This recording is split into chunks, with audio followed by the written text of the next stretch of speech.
So tell me, what are we talking about today? Today on Keepin, the GEEK BROS, episode 85, the podcast. World of Warcraft expansion Shadowlands takes players into the afterlife. Warcraft 3 Reforged. Pokemon Sword and Shield confirmed big missing feature. Blizzard loses sponsor over Hong Kong actions. Final Fantasy VII Remake ad is the longest commercial ever on Japanese TV. Every major BlitzCon 2019 announcement. Diablo 4 trailer review. Overwatch 2's emotional trailer review. Cancel Benioff and Weiss Star Wars trilogy. Matt Reeves' Batman has officially found its Jim Gordon. Bob Iger reiterates, less Star Wars is better. Director Roland Emmerich regrets making Independence Day sequel. Squeezy Bits picks, Death Stranding trailer review. And Inebriated Fitness, why weight cutting for combat sports should be banned. All this and more this week's episode of Keepin' the GEEK BROS, a family podcast, allegedly. Stay tuned.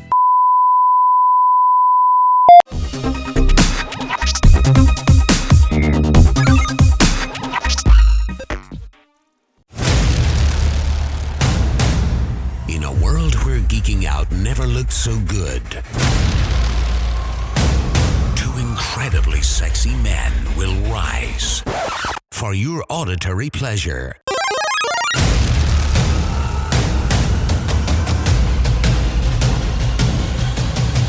Here's your hosts, Keeping Up with the GEEK BROS.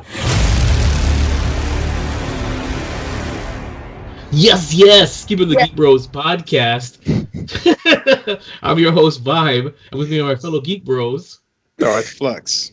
Joe Taro. Yeah, that's why your screen is all fuzzled out, Joe Taro. You're frozen in a weird part. Your the quality of your video is quite poor. I told you need to upgrade your Skype or get your own internet. So, Darth Flux, before we get started today, if you can give these fine individuals our social media. Absolutely. You God, I hope our fans aren't decorated for Christmas already, but you guys can check us out on Instagram and Twitter at Geek Bros with a 0. That's GEKBR0S. You can also email us at geekbros0@yahoo.com. If you email us, you might get some free stuff. So, I mean, I don't know. What do you got to lose? Email us because we've got 2 episodes of the unboxing. No, we've got you guys aren't getting shit. Stop it. We have 2 episodes of the unboxing that actually has giveaway stuff. You guys need to email us to get these giveaways. Excuse me, bits yours is coming. Yeah. So, and if you want to check out some cool stuff, fake news, real news, funny news, cool news, and a lot of vibes stuff that I happen to repost on there, check us out on facebook.com/geekbros with a 0. That's GEKBR0S. Now, the first place to find the Geek Bros. The first place! Joe Taro, come on, you gotta say something. .com. Joe Taro, is that a real nose ring? That was it. Yes! This is like the fourth episode we talked about this shit. Okay. Yes, I just always it is. assume it's fake. Okay. It's real. I don't know. Like, listen, Tupac was cool in the 80s and 90s, man. It's all right. He's going through something. I told you already. He's going through something serious. He's not that old to be going through a midlife crisis. That's all I'm trying to say. How old is he? Like 33? Maybe? Yeah, 33. Right. Yeah, he's about that old. And he's going through something serious. Like Bruce Jenner, serious? No.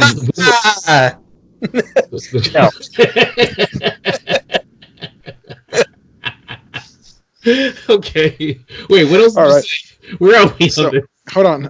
This is why our podcasts are 2 hours long. Now, if you want to see this beautiful menagerie of pumpkin spice, milk chocolate, and Egyptian cinnamon, you can check us out on youtube.com/VibeRep Studios. That's VIBEREVSTUDIOS. Yes, that's what I'm talking about. We're going to move on to comments and questions from you, the audience. Now, of course, we had 2 weeks off, and I realized whenever we have not 2 weeks off. Last week, of course, was our Halloween special, 2-part special, which clocked in at almost 4 hours of audio, guys. Check it out. It's really funny, and Garbanzo lit a fire under my ass. But, sure he did.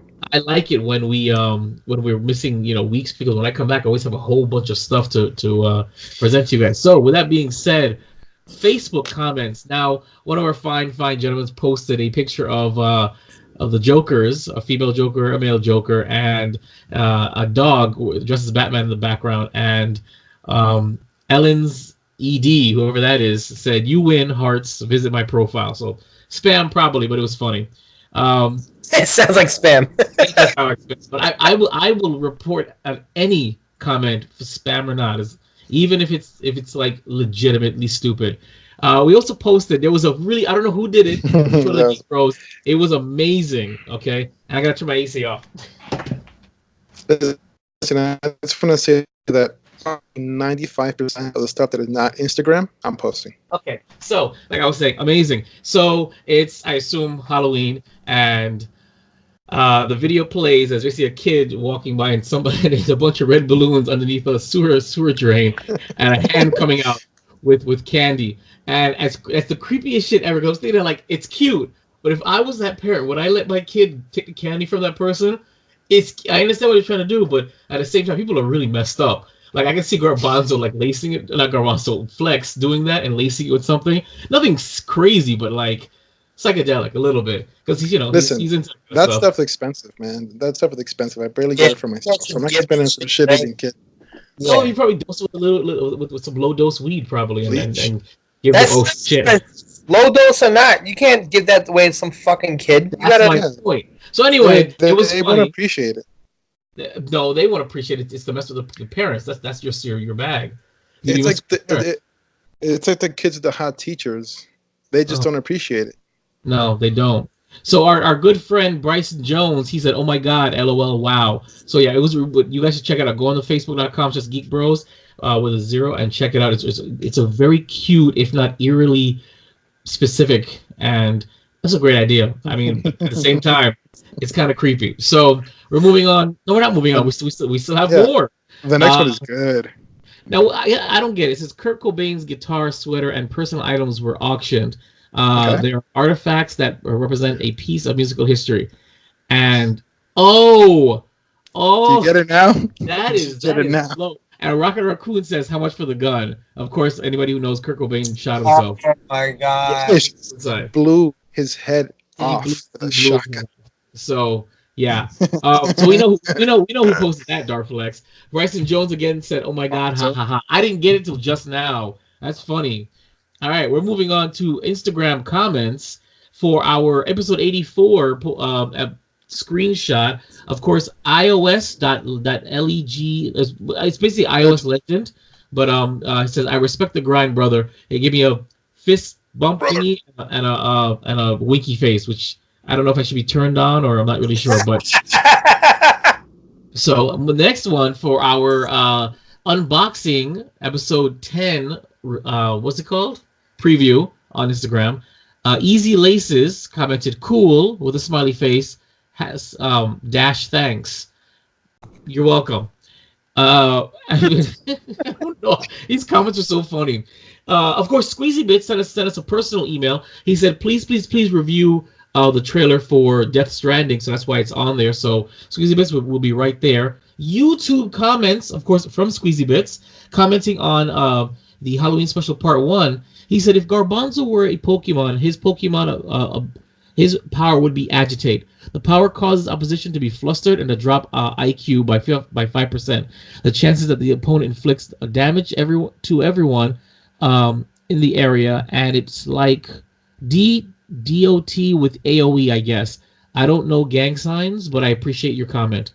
So that's it, because basically what he's referring to is, if anybody's listening, we were drinking, and there's some topics near and dear to my heart that I brought up for our Halloween special, and Garbanzo's just blind ability to believe what he's told drove me nuts, especially when we hit Flat Earth. So what he's saying is that my frustration, that not I'm not trying to get my brothers to agree with me, but I am trying to get my brothers to have an open mind.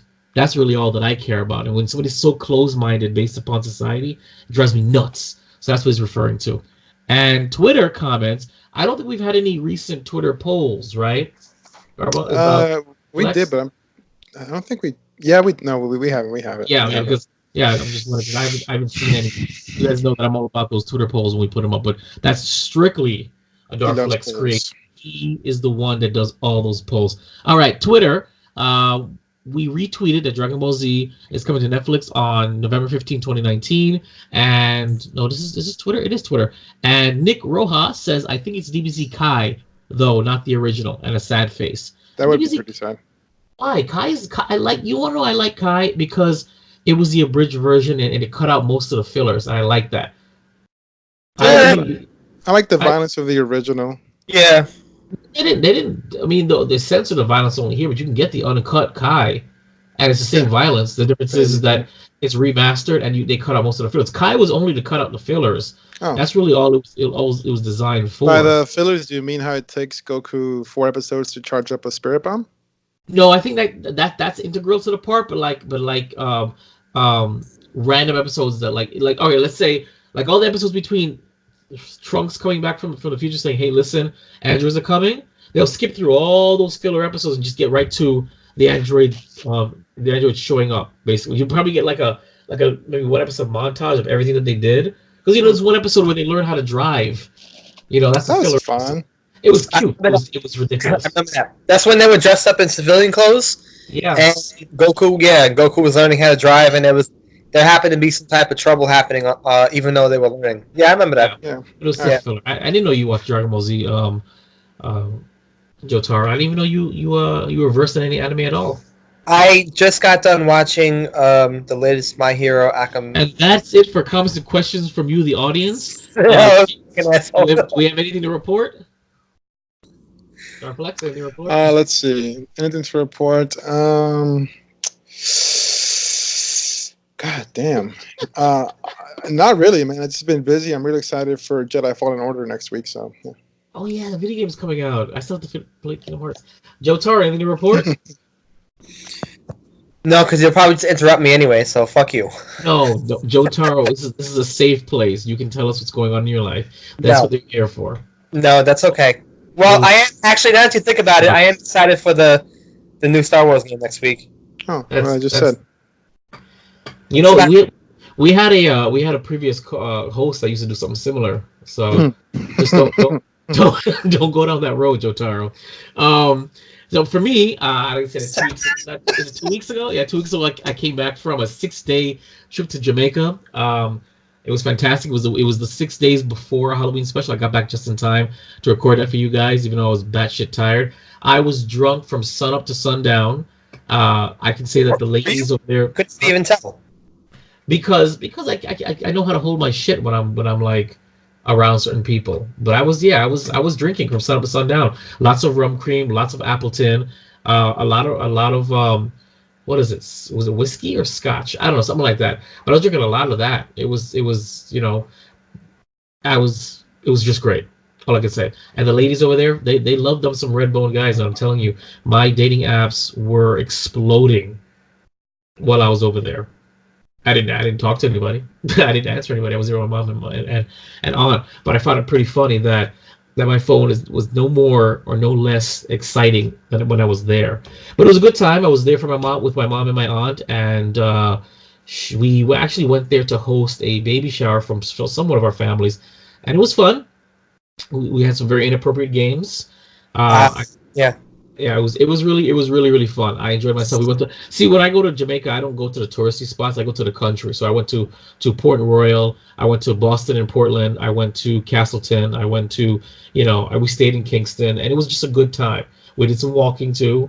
I did as much fasting as I possibly could without drinking not included. So it was a really good time. I needed a refresher. I came back, and it took me 1 day to lose all my refreshness back when I'm back in the real world. But that's what I have to report. Jamaica. That's good. That's a good report. Next question. That's it. No, read. Don't. Of course, yes. So, what's going on with the Geek Bros? Look who's showing up. What's going on with the Geek Bros? God damn it! Holy shit! Is it too early? Is it too early for Christmas? It's funny because of. Did you get your mouse? Put it back in. I don't know how to do it. I put it back in. Back in. Right, let me see. You would have dialed him back in. Well, so that's how it feels. Oh, okay. That was not very Christmassy of you guys. That was Darflex, by the way. It was funny because Darflex had just said, "I hope that none of our listeners are already decorating for Christmas." So for you to pop on like that is like an act of God. It was fantastic. I'm glad I could be assistant. We actually we are still in the intro. We're about to talk about what's going on with Geek Bros. But if you have anything to report, my dear Garbanzo, now is the time before we move on. Oh, I mean, no, I had a very interesting time this weekend visiting Galaxy's Edge. So I'll be talking about that a little later.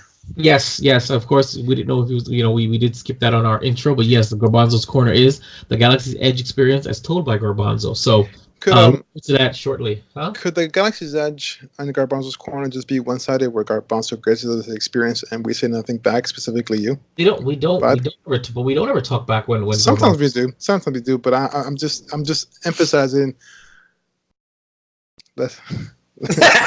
Let him grace us. I will make it very clear. As long as Garbanzo does not ask any questions or put it toward us to respond, I won't say anything. How about that? Is that? But if he invites discussion, I will discuss. I feel like you're gonna invite yourself. All right. So fantastic. What's going on with the Geek Bros? Okay, so the Geek Bros, we have released since episode 84, we released a video recap of 85. This is 84. Yes, the video recap of 84. We have the full episodes, 2-part episodes, and video recaps of the Halloween specials. Guys, check out the Halloween specials. Yes, it is almost 4 hours of audio, or it is almost 4 hours of video, but it's so much fun. And we were drinking some dark graveyard drink, and it was fun. You want to watch it, and we were playing with flashlights. It was a lot of fun. It was a lot of fun. We also have the unboxing, episode 10, that is out there to watch. And I think the Star Wars episode 9 final trailer review was also posted. So there's 5 videos for Geek Bros to watch. What coming up is unboxing 11, is the Rick and Morty season 4 trailer review. And I keep pushing it back, but the Dark Crystal review, it's still there, guys, but other things keep coming out that I want to post beforehand, so those are the 3 things that are pending. So look forward to that. And every time, and I can guarantee now that every time the gentlemen come over, we are going to take a moment to sit down, record something original for the original web series, not just the podcast. Podcast is great, but we're refocusing. So give us some time. And look forward to Star Wars Episode 9 review coming up soon in December, which is going to happen. So, and our 100th episode, that's coming soon too. Good. So, episode 85 starts now. Let's get ready for the fresh scent. Fresh scent.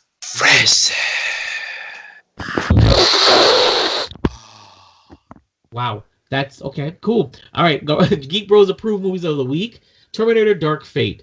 In Mexico City, a newly modified liquid Terminator, the Rev 9 model, arrives from the future to kill a young factory worker named Danny Ramos. Oh God, why? Also sent back in time is Grace, a hybrid cyborg human who must protect Ramos from the seemingly indestructible robotic assassin. But the 2 women soon find some much-needed help from a pair of unexpected allies: a seasoned war warrior, Sarah Connor, and the T-800 Terminator. Has anybody seen Dark Fate yet? No. Nobody? No, I'm probably going to see if I can bootleg it this week. I'm probably going to see it on the Fire Stick. Okay, yeah, I was going to do the same thing because has anybody heard the reviews for Dark Fate? I heard they were trash. Yes. Yeah, but I mean, because those are a bunch of pussies. Like, to me, it doesn't matter what it is. Arnold can do nothing wrong. So no, he can't. Yeah, I can't see him. I think he did the nicest. Kind of like it's kind of like that unconditional love a mother has, no matter how much of a piece you are. Your mother's still gonna love you, no matter what. He's a bona fide star in my eyes. Like Sylvester Stallone, I'm gonna watch all his movies. I'm watching all Jean-Claude Van Damme movies. Are you? Even the 6th Day? The 6th Day was good, man. Who's sneezing? Oh, that's my girlfriend. Hold on. Bless you. Does she really sneezing at you? I'm sorry. All I hear is at you. At you. Sorry. All right. Yeah. So I hear the reviews suck. I hear it's losing money. I hear it's a bomb. It's a box office bomb. So that's quite sad. No, fine. We're all gonna bootleg it. Allegedly. So, is this a franchise killer? Is this it for the Terminator? They've tried 3 times now to do a soft reboot, skipping over Terminator 3 and everything else. Is this a franchise killer, gentlemen? No, if No. fucking Fast and Furious can keep doing it, they can. Fast and Furious never had a bomb. Hadn't necessarily had a bomb though, except for Tokyo Drift. Listen, and then even since okay. then, it's And, making and money. even Tokyo Drift, which is Me- still quote unquote the worst, Yeah. is still a great fucking. It's It great is. Oh, no, I love Tokyo Drift because I like Asians. So So simply because there's Really? so many people like me, I never finished. These guys all skipped me. So simply because there's gonna be people like me who grew up with these people instead of these little fags we have today, you're gonna watch it. Like these are gods to me. But see, You know, but here's so the thing, though. You're the minority, though. I'm talking about in general. Terminator 3, Terminator Salvation, was bombed.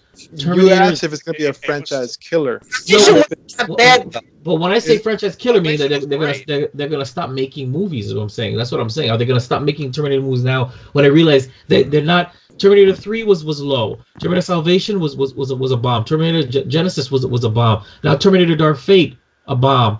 The writing's on the wall in there. So what I'm saying is that, do you think that which is the studio still gonna put out money trying to create this to this franchise has been on life support since Salvation, though I love Salvation.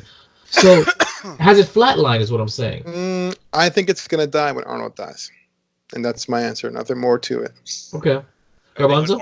I think I have to agree with him 100%.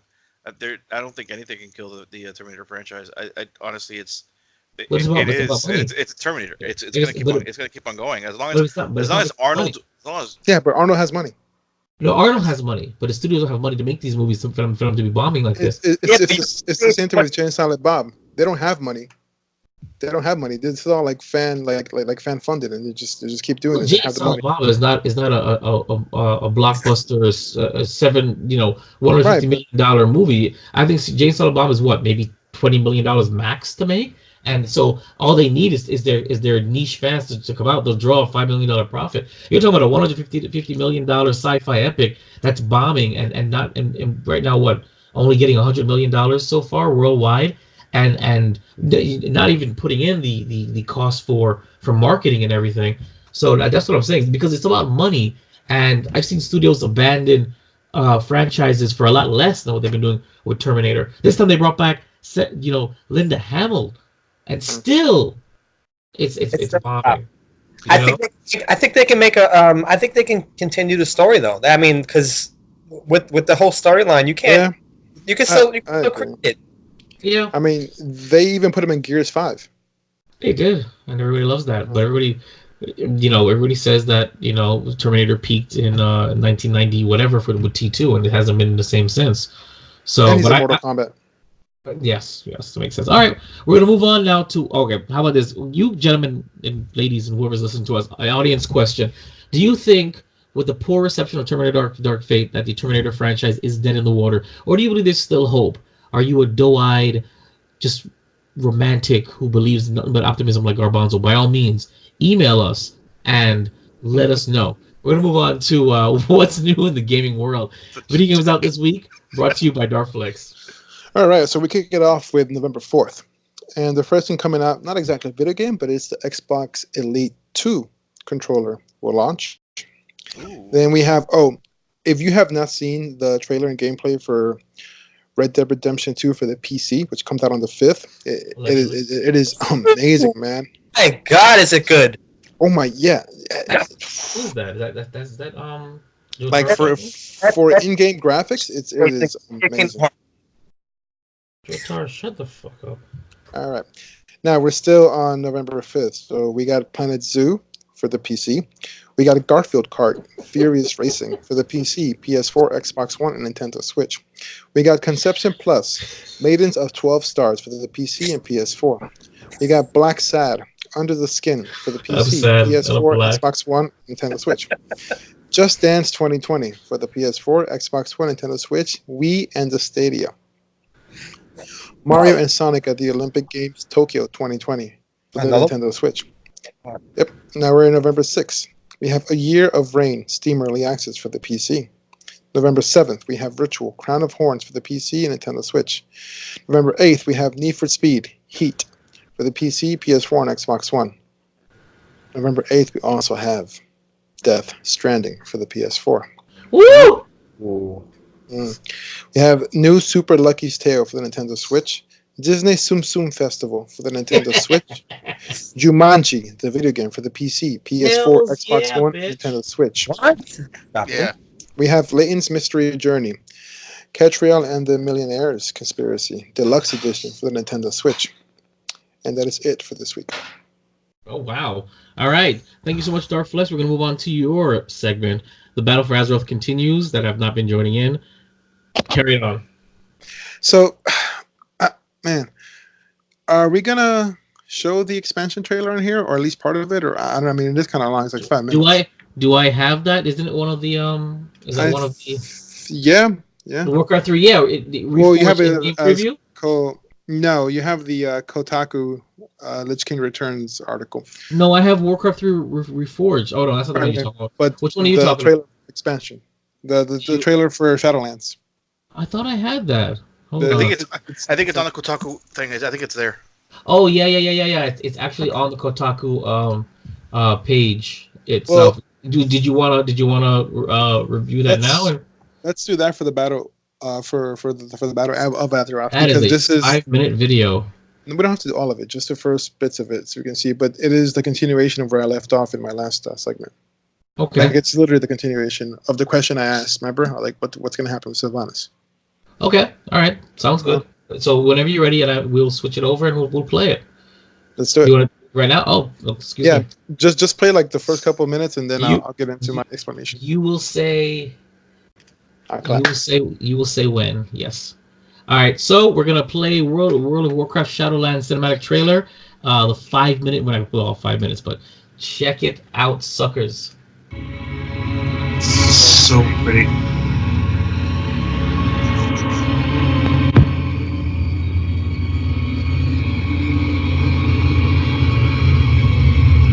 It's one of the two towers.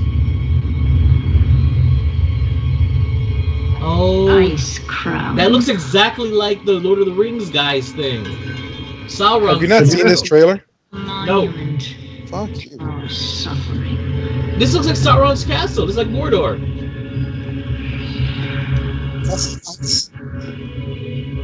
It's actually not his castle. It's Golgoroth, you uncultured swine. It doesn't look like. You told me that doesn't look like something from Mordor.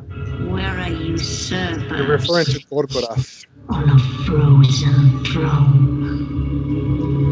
Is this Kerrigan? Arthas is back? But no. Arthas is dead. There's a new Lich King, which is Bolvar.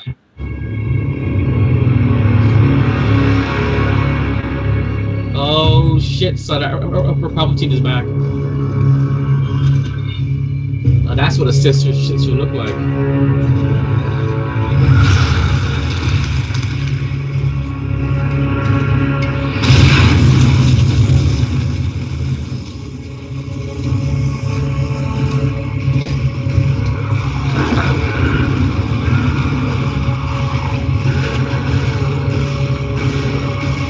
You can get it, smash.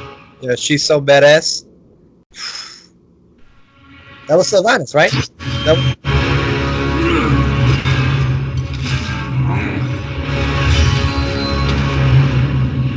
Why she so OP, son?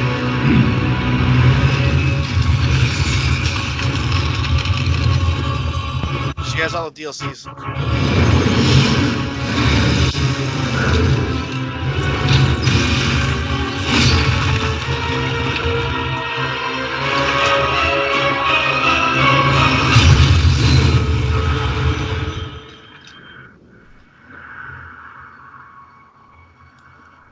I don't know when to stop it. It's all so good. Keep it playing.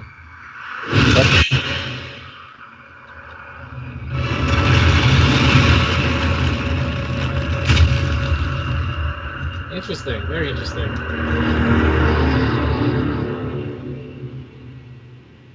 Yep, that's how you do it, son.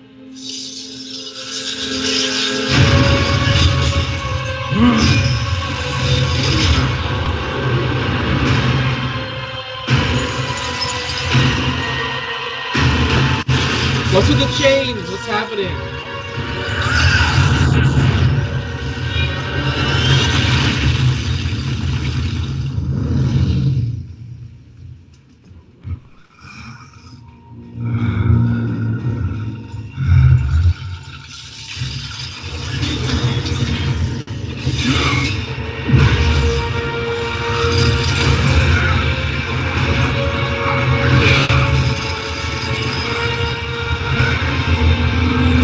What's happening? You are unfit to wear this crown.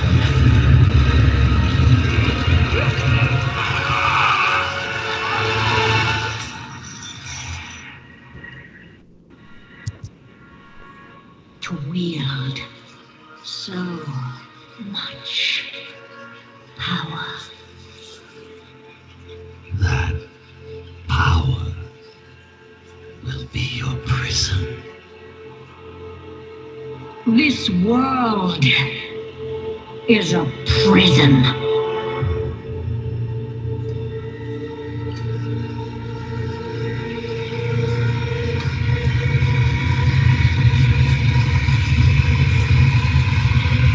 Put it on, put it on, put it on! Or not.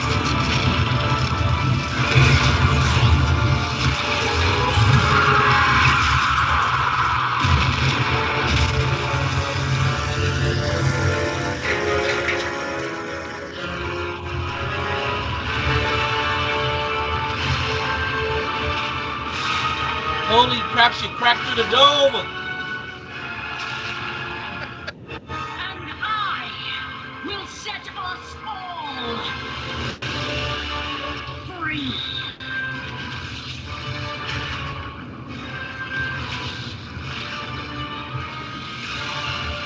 Wow. That's kind of cool. We can stop it there.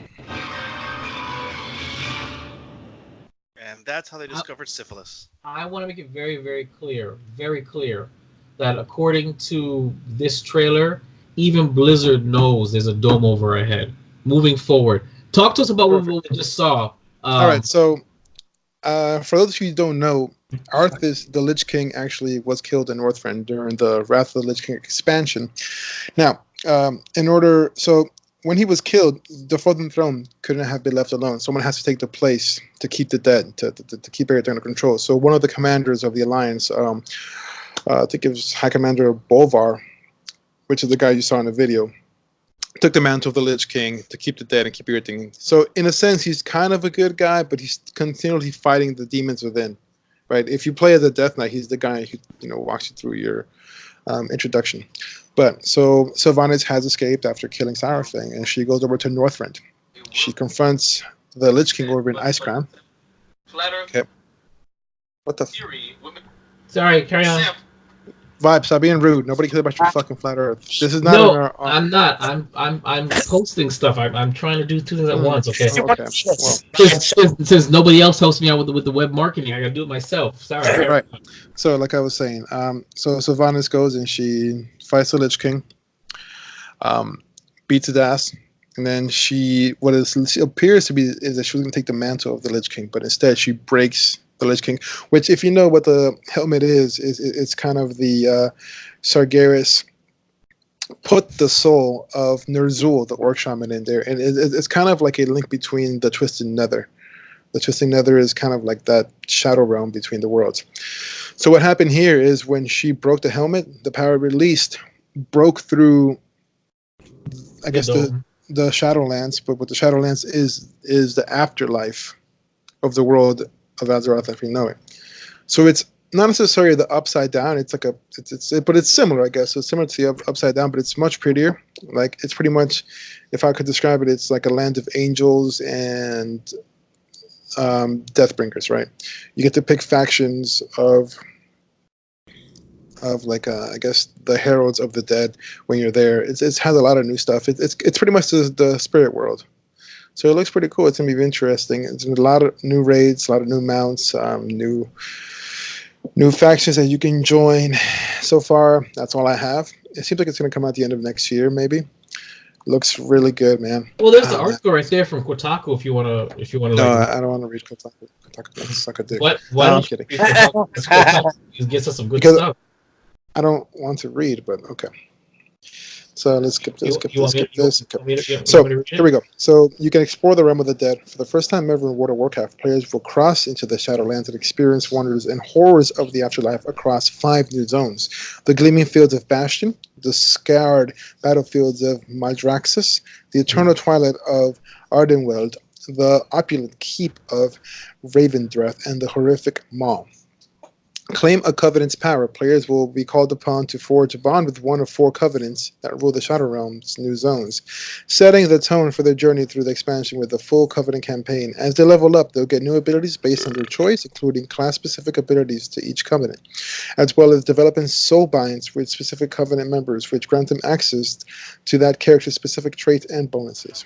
Ascend the Tower of the Damned. At the heart of the Maw lies Torghast, the Tower of the Damned, a cursed otherworldly prison where the wickedest souls in the universe are locked away. Highly replayable and inspired by roguelike games, heroes are invited to explore its ever-changing halls and chambers to do battle with the minions of the jailer. Oh, okay. The jailer Torghast Vile Ruler. Those who brave its trials can claim legendary treasures and help free heroic spirits wrongfully trapped within. Every level is meaningful. Shadowlands will introduce new leveling system meant to provide a meaningful sense of advancement which every level achieves. Current max level characters will begin Shadowlands at level 50 and work towards a new cap of level 60. So do you see that? They're bringing down the cap to level 60.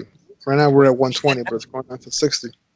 Yeah. So that's good or that's bad? I don't know. It's good if it's only for the Shadowlands, but if you come back to Azeroth at level 60, that would kind of suck. Improved character customization options. A host of new appearance options for all races will be made available to players when they create new World of Warcraft characters or existing alter characters in game barbershops. The expansion is now available for pre-order in the game's official website, and we will learn more in time to come. All right. So you're excited about that? What is your take on this expansion? I am very excited. I'm actually going to take time this Friday and start my journey to finishing the campaign to Battle of Azeroth. Sorry, the Battle of Azeroth, so I can pick up in the story properly and finish whatever I haven't finished, because there's a lot that I haven't picked up as far as like side quests and stuff. So are we changing this segment from the Battles of Azeroth continues to Shadowland Destruction or something, or? We can, but much later on, because technically all the battles here are still for Azeroth. Okay. All right, cool. All right, so the next article we've got is the next World of Warcraft. We just did that. Sorry. All right, moving on. Warcraft 3 Reforged. Now, I was screening some of this.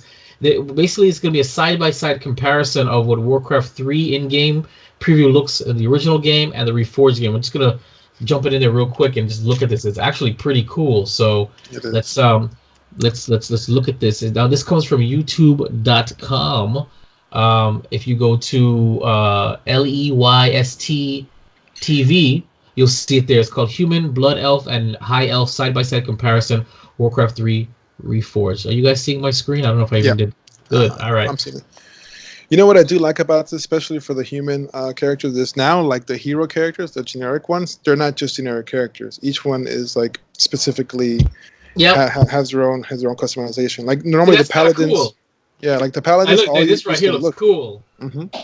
Like the paladins all used to look like Uther, but now they all have specific looks, like very, very unique looks, which I do like appreciate. This. See, I like this. Wow. Yeah. And the cinematics to the game look a lot better, obviously. Of course. They added a few more things to the campaign. The story's still the same, but they added a few more things you can do, especially with the new in-game engine. Wow, that looks really good. Yeah, I mean it's a huge difference. And just like their fighting mechanics aren't so basic, just a slash hit and hit. It's a little bit more dynamic, so I do appreciate that as well.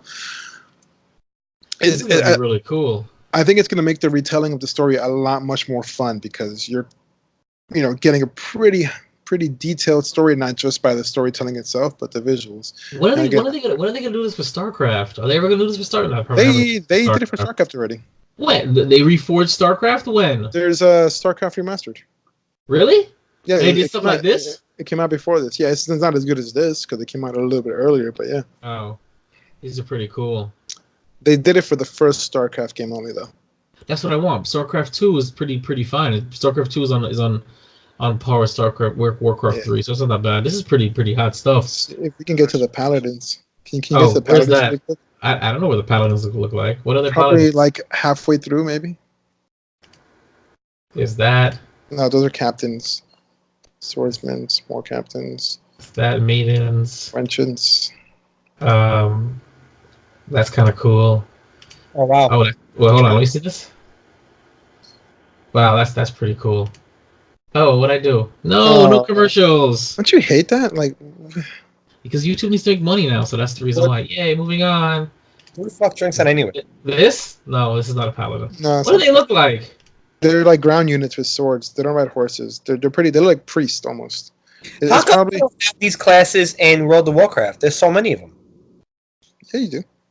Like He doesn't Oh. play World of Warcraft. Yeah, you have like the actual classes. back in the day. I mean, like everything. Okay, That's kind of cool. I'm more proud more. There it is. That's this Andon, whatever. So this Arthas with Frostmourne. Is this? So that's one of the paladins. You see, Where? like they all look. So look, these are all paladins. See how they all have this generic look here on the right side, and then on the left Right. side, Right. they're all pretty unique.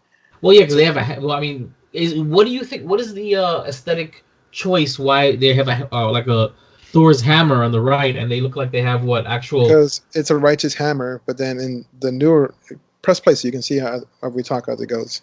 Okay. But you know, like so, this is kind of like the Ashbringer, but they all have different swords, different appearances. Because paladins do have different like specializations, if you will. Right.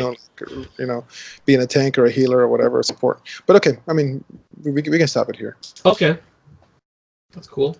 But that's what's cool. Is all the hero know what hero unit is going to look the same. So I think that's going to be pretty interesting. I'm excited about that. All right. So we're gonna move on to. Anybody have anything to say about what we just saw before we move on? Jotaro? No. I like the way it looks. I'm a big fan of the Blizzard cinematics. Are you? Which we will see the Overwatch one later on, right? Allegedly. All right, we're gonna move on to Pokemon Sword and Shield confirmed big missing feature. This article comes from comicbook.com.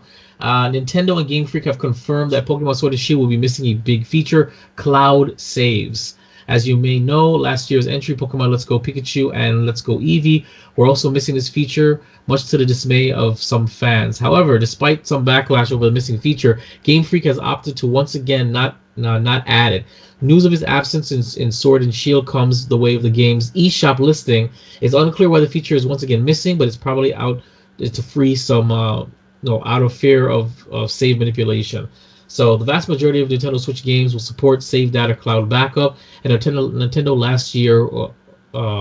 said last year, while explaining why Splatoon 2 didn't have the feature, says, quote, however, in certain games this feature would make it possible, for example, to regain items that had been traded to other players and revert to a higher online player ranking. It kind of reminds me of, there was this back in the day, I think it was with the Game Boys, if you traded something and you disconnected the Game Boys midway trade, you still keep your Pokemon, and then the other person would have the Pokemon too. It was a glitch that I used to exploit all the time, and that's how you could actually get multiple Pokemon, multiple starters of multiple others. That was nobody never did that. But I think it was the Game Boy. I think it was only the Game Boy games, because you had to connect with the cables. There was no Wi-Fi, none of that. You connected with the cables, and once it went in, and it was halfway through, you either disconnected it or you turned off somebody's that's that cheat code back in junior high school. We used to do that in junior high school. Yeah. And you would keep the Pokemon, and so that was a good time. So it's kind of something similar to that. It looks like. So unethical. Listen, you gotta do what you gotta do when you gotta catch them all. Okay, I'm just saying, keeping it real. And if you want to cheat. And if you want to cheat, and so I'm just saying before. All right, let me not go there. But yeah, so that's why there's gonna be no cloud saving. So I don't know if anybody cares to comment, questions, concerns. I didn't think so. But moving on, Blizzard loses sponsor over Hong Kong action. Now this article comes from Kotaku.com. When Blizzard decided to take action against a pro Hearthstone player for speaking out over its ongoing protest in Hong Kong, they ate a lot of shit from the fans. They also, it turns out, lost a commercial sponsor in the form of Mitsubishi Motors. Mitsubishi Motors left them. Wow. The Taiwanese brand, so the Japanese auto giant, had a sponsor it sponsored one of the Blizzard's esports events. But just 2 days after Blizzard's decision to sanction Blitz Chung for his actions, Mitsubishi Motors withdrew its support. Mitsubishi Motors Taiwan spokesperson confirmed the move to the Daily Beast, which had first been noticed by Reddit users earlier that month. So they left. It's a reminder to BlizzCon that fans are gathering and they're not thrilled about censorship.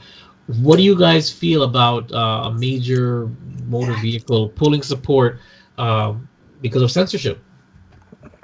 I think it's awesome. I think it goes to show that there's consequences for actions. I mean, Blizzard makes a whole lot of money, but now they are actually losing a nice chunk there. And I think that it's well deserved on their part, because the fact of the matter is that they work as a company. They cannot act upon. I don't believe that them acting on behalf of a sovereign government has anything to do with them actually running as a company. Well, do you believe they're acting upon the behest of a foreign government, or do you really think that they were just watching their wallets and hoping not to? Because Mitsubishi Motors is a major company, but you either lose something like that or you lose an entire friggin' country. You know what I'm trying to say? Because how tight the censorship is over in China. So, I mean, is it possible we could just say that this is a lesser of two evils for them? I just don't think that they were expecting Mitsubishi to back out the way they did. No, I'm pretty sure they weren't expecting any backlash at all. Really, they were just afraid of losing that Chinese dollar, the Chinese money, whatever it is, and they probably didn't think about the backlash at all. So, but it's interesting. Here's a cool thing, right? And I just want to throw this out there. Everyone's afraid of losing the Chinese dollar, but if everybody basically said, China, you're acting like idiots and stop catering to them, and they run out of things to do, because that means that everybody, no major motion picture unless it's made in China, and the fans are gonna the Chinese people eventually are gonna do something about it. But I don't know. China today and China 50 years ago was a big difference. You're right. And they're still continuing to grow. But I unfortunately don't have any faith in the masses to band together and to be like, well, we don't like this. Let's stand up and really do something besides just like a little bit of protest. There's a difference. Here in America, we can protest, and you might get tear gassed and put in jail. In China, you might protest, you might be vanished. You know what I'm trying to say? And that kind of fear for the masses might prevent them from ever really doing anything besides just sucking it up, kind of thing. Because the human race really takes a beating, and they'll take the beating as long as the consequence of standing up for the beating isn't worse than the actual beating itself. Yeah, that's true. But hopefully one day that things will change, but not until people stop feeding into it. Yeah, I agree. I applaud South Park for that. Because basically, South Park on one of the more recent episodes, they are now banned in China. Oh, wow. Because of the episode. I heard about that episode. I have to watch it. I haven't watched South Park in years. It is so good, dude. Really? You guys also know that Disney has eradicated Winnie the Pooh in China because of the Chinese government, right? Yeah, because he doesn't wear any pants or something like that, or all of a sudden. No, it's because they say this is the president. Because everyone says they hate the president. Dude, when you get a chance, Google Kingdom Hearts 3 in China. I'm doing it now. Not now. Okay. All right. Well, I mean, fuck. What? Why can't Hearts? All right. So, 3. Here's my take on the story. I China. can't remember the last time I saw a Mitsubishi on the road. Am I looking for pictures or? Oh my god! Wait! You're not serious? They just bleached legit. him out of the video game? Yeah. They literally just bleached him out of the video game. That's all they did? And they changed the voice to whole 9 yards. You could on Chinese internet, you cannot Google search Winnie the Pooh. But this is the dumbest thing that I've ever seen. They literally listen, ladies and gentlemen. If you Google Winnie the Pooh Kingdom Hearts in China, all you're seeing is literally a white spot. It's like somebody bleached him, just bleached him out of the photo. That's it. My man, somebody spilled bleach on the game, and Winnie the Pooh got blotted out. They didn't do anything to cover this thing up. This is a shame. You could have done something. Like that Nope. is just Nope. that's ridiculous. Wow. That's It a would've- damn shame. It probably would have been better just to recreate the game without the 100 Acre Woods Or just than yes, doing what they did. just cut that part out. Go into the code and cut that out. That is so ridiculous. That is almost as bad as putting one of those really weird faces on a logo for your web series. It is a damn shame that that's what they're doing. So with that being said, we're gonna move on. I just got what you said. It took me a second. We're gonna move on to 7 minutes of the 7-minute Final Fantasy VII remake ad is the longest commercial ever on Japanese TV. This article comes from Kotaku.com. It's clocking in at 7 minutes long. This Final Fantasy VII remake ad is the longest commercial ever. And at this point, to point out on GameSpark, the commercial aired over the weekend during an annual 27-hour block of programming hosted by Beat Takashi. Yes, there we go.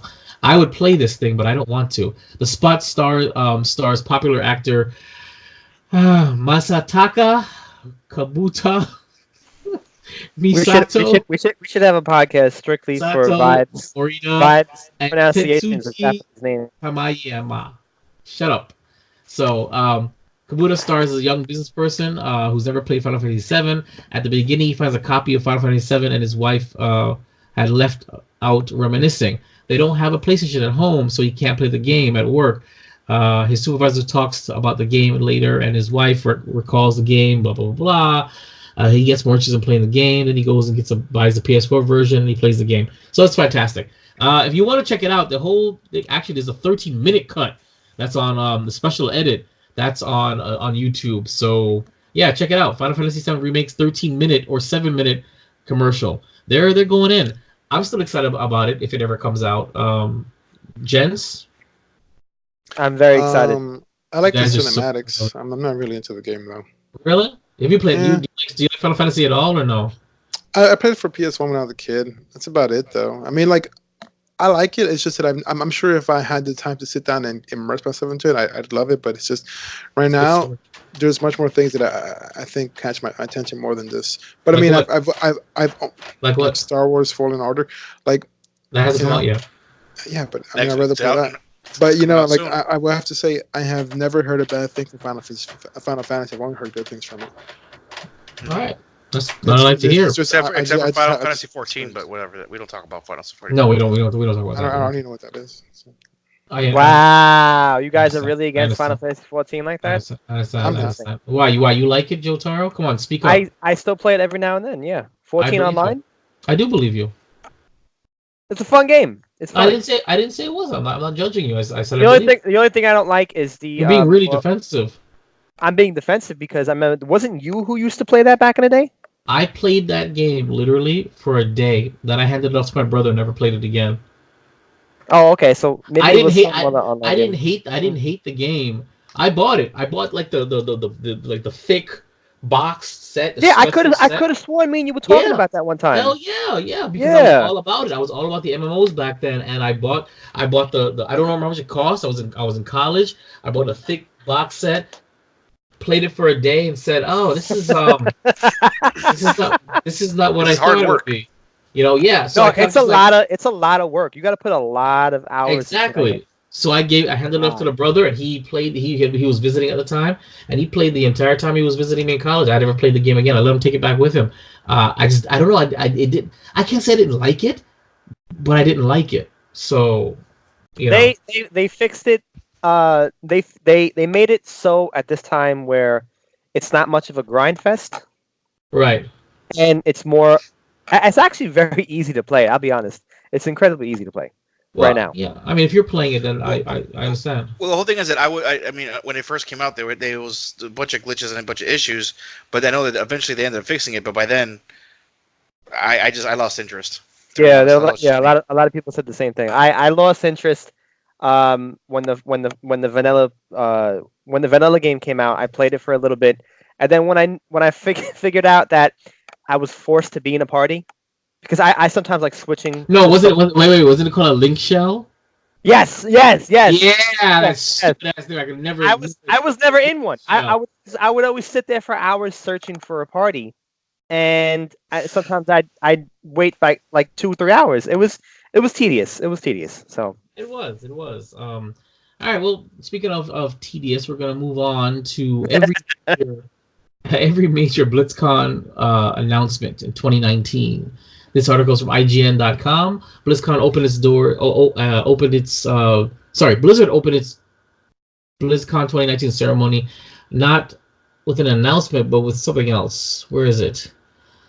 Who cares? Moving on. So, Diablo 4 was officially announced. Okay, now Diablo 4, I've never really played Diablo, but Diablo it means something to me because a good friend of mine, a former good friend of mine, used to play Diablo out the Yin Yang. You remember Yu Chen? This is Yu Chen. Oh, he used to play Diablo. Yu Chen.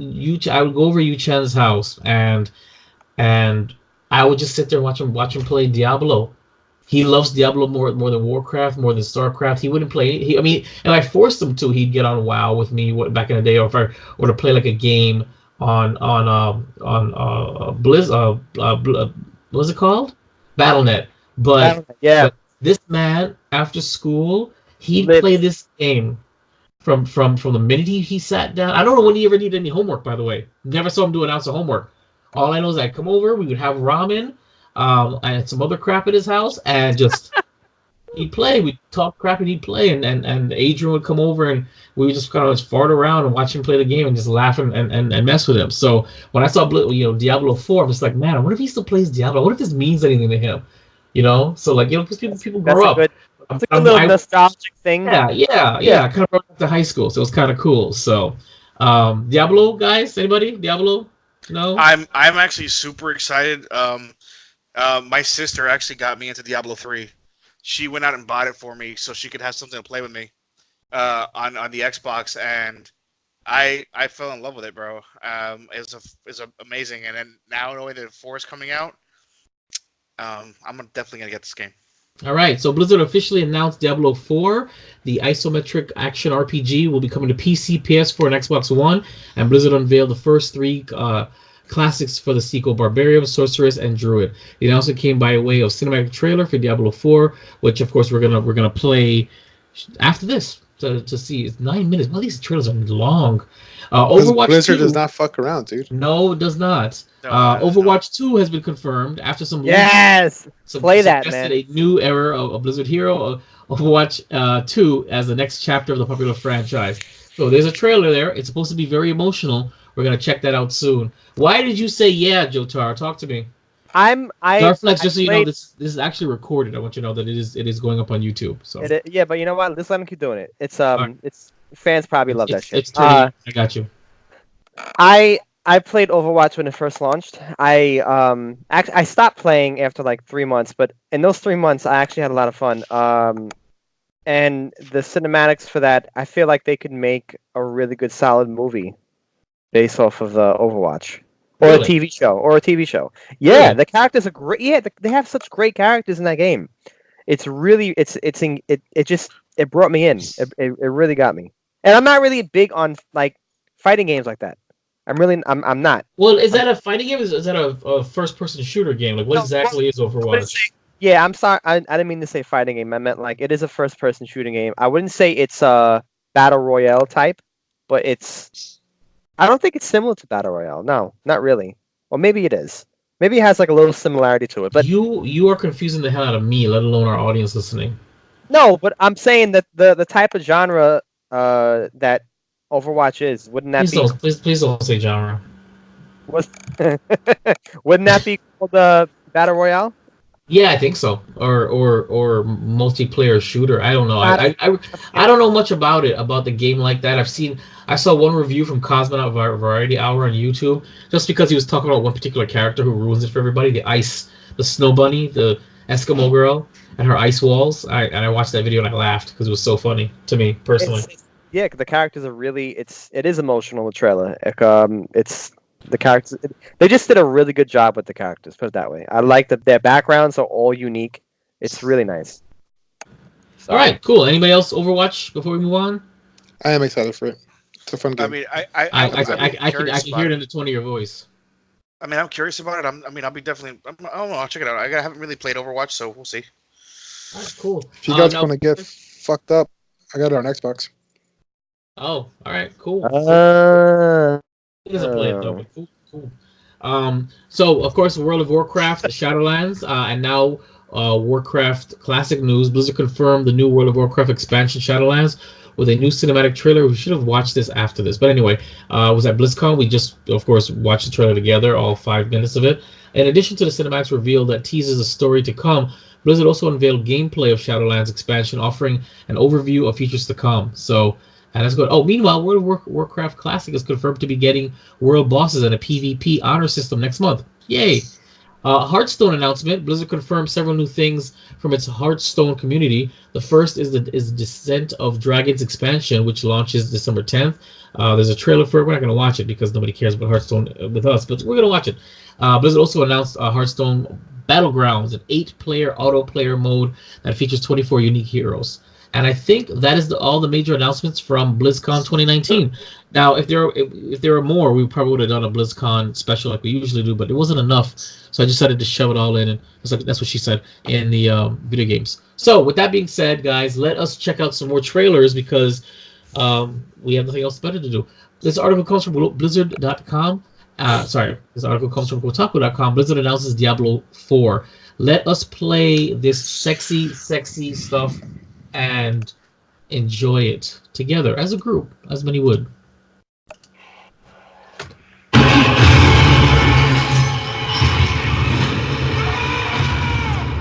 We cannot see your screen. You can't see my screen. You see me? Yeah. Yes. Oh, start sharing. Now you see it. Right? Yes. Jump scare. Ah, this already looks good.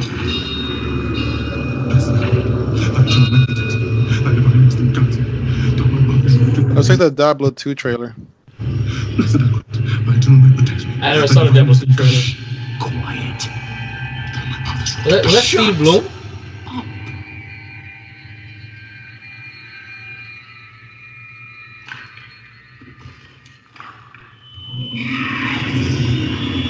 They have us sent. Run!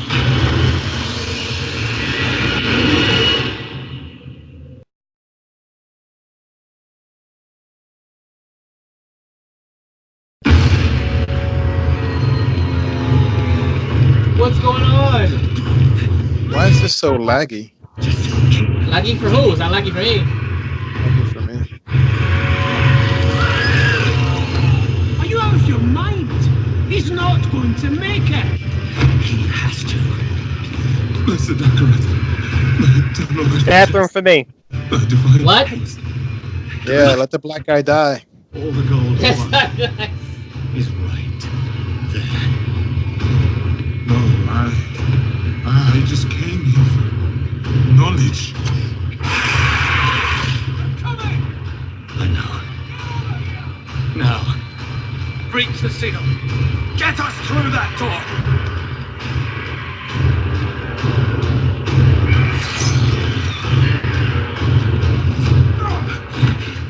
All right, help me. This looks really good. I don't know about you guys, but it looks really, really good. Love it. It looks like an episode of Love, Death, and Robots. Wait, open. You're right. You're absolutely right. Not show. This doesn't make any sense.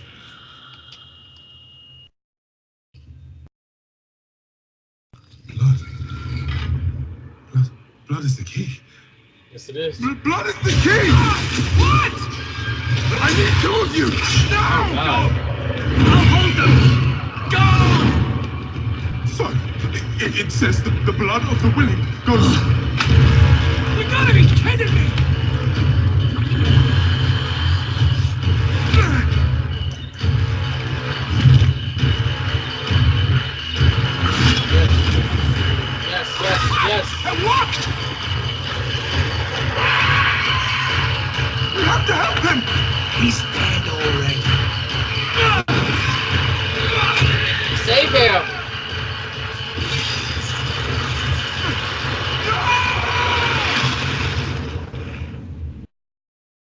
sucks.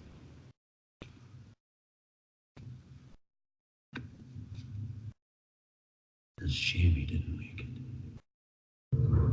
Oh well, cheer up. Gold splits better 3 ways instead of 4. That's definitely you, Darflex. Nah, that's fucked up. I wouldn't do that. Somewhere. Read this. Alright, this is a whole 9 minutes. I can't. Okay, we're gonna stop it right there. This is a No, you don't want to do that. What? Stop it? Stop it. Yeah. No, you don't want to stop it. That's what she said. What's his name? That other guy. Jotaro's at the bathroom right now. Joseph? But there you go. That was the that was 3-4 minutes of the 9-minute trailer. Now you can go check it out on I'm pretty sure it's on Blizzard's YouTube channel. But Blizzard says it takes place many years after the events of Diablo 3, after millions have been slaughtered by the actions of high heavens and burning hells alike. So in the vacuum of power, a legendary name resurfaces. So check it out. Again, and we already discussed this though, right? Nobody really plays Diablo in our. I've only played the first one, and it's I played 3. Me and Mr. played 3. It's actually a lot of fun. I can't tell you anything about the storyline or anything like that because I really don't know. But like I just go around and hack and slash and right. I basically just follow around like where the next area is. But it's awesome. It's a lot of fun. Guys, you're right, man. Blizzard doesn't play around. Listen, the Overwatch trailer is 8 minutes long. Good God. All right, moving on to Overwatch 2 announced with an emotional trailer. We're not going to watch all 8 minutes, but we're all going to see some of it. I should just left my thing on sharing. Let's get to it. Is it sharing? You guys can see it? Yes. Oh, it's Toy Story.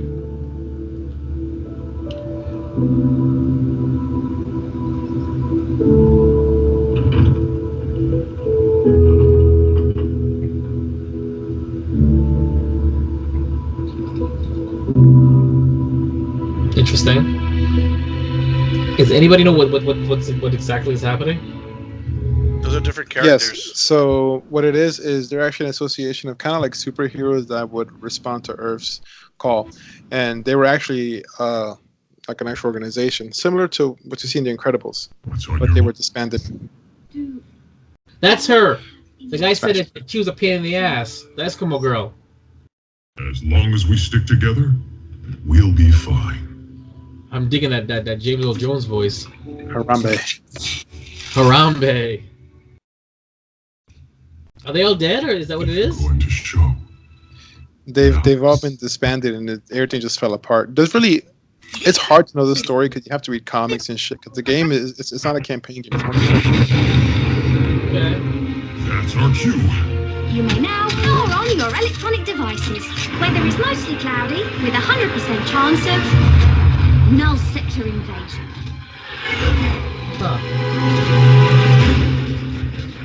Winston, clear as a spot to land. We'll be right behind you. You better be. So this game has a story? Null sector attacking now. I don't know, man. Vaguely, very vaguely. You have to look for the story. And right now, we're all they've got. I wish that they had a straight up storyline.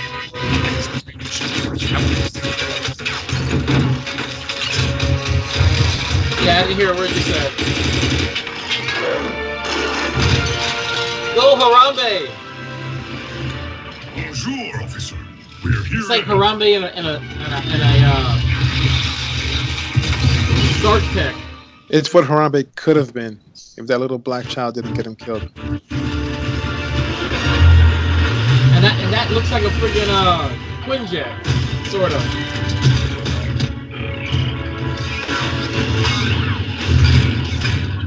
Go Ice Girl! Good work, May. Thanks. Watch your back. I won't lie. I want to play this. This looks like fun. Let's do it, man. Xbox Live, let's do it.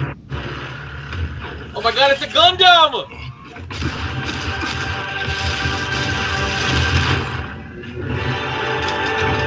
Oh, they're gonna kill. Oh, Oh my god, they're gonna kill absolutely Winston. a Gundam.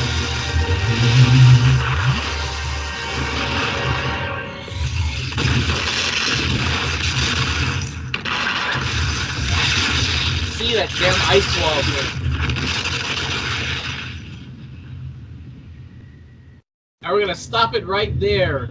What is wrong with you?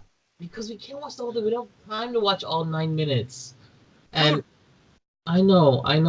After the trailer, if you want to see the full trailer, of course, you go to Blizzard's channel on YouTube. After the trailer, Blizzard revealed some Overwatch 2 gameplay, which included co-op hero missions, leveling up heroes with talents, customized abilities, and new PvP modes like Push. So, well, I'll be honest. If they include a PvE gameplay on Overwatch 2, they got me guaranteed. I like that. So they have settings include Ilios? I don't know, Route 66, Hussein, and Paris, plus new maps like Toronto. So check it out. Overwatch 2 is out. Going to be out when? Soon? Not soon? When is it going to be out? Coming soon. That's all I can say. No, April 20. No, they have no date. So anyway, coming soon. Check it out. I might have a date. Maybe next time. All right, so that is it for what's new in the gaming world. We're going to move on to inebriated fitness.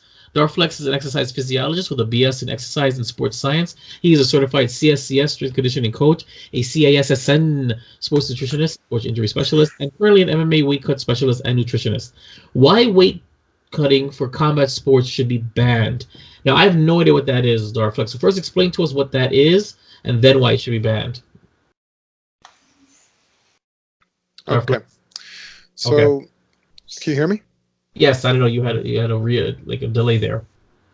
Okay, I'm sorry. How about now? No, you're good. You're good. Okay. So typically for combat sports, it's more common in MMA. Athletes will do weight cuts, right? But you see a lot of these athletes year round are pretty shredded for the most part, or at least below 18% body fat, right? So there really isn't much to lose when fat is concerned, and most of these fighters will fight anywhere from 20 to 30 pounds below their walk around weight. So you're 205 pounds, you fight at 170, right? Right. The way they cut the weight is through dehydration. They dehydrate the skeletal muscle cells. Okay. And that can have a lot of adverse effects, specifically on the organs, which can lead to something like organ failure and ultimately death, and many other things, because the brain needs to be hydrated too. And with a dehydrated brain, you get a punch in the face, not exactly the best thing. That's the perfect recipe for traumatic brain injury or chronic traumatic encephalopathy. So, and it's funny because I am against it, but this is how I make a lot of my money. I actually am a weight cut specialist for combat athletes as well as a nutritionist. People are going to do it regardless. So, through science, I'll be able to make sure that they do it the safest way possible. And at the very least, if I know that I can't get them there, I will absolutely pull the plug. It's happened before. So pull the plug as in what? Like, hey man, we're not going to keep cutting weight or you're going to die. Like, oh, your health comes first. So then there's a lot of organizations now that don't allow that. For example, One Championship, which is probably one of the biggest ones next to the UFC. It's an Asian-based. It's a Singapore, I believe, China-based promotion. They don't allow weight cuts. They actually do hydration tests. So if you're below a certain amount of body hydration, you can't fight.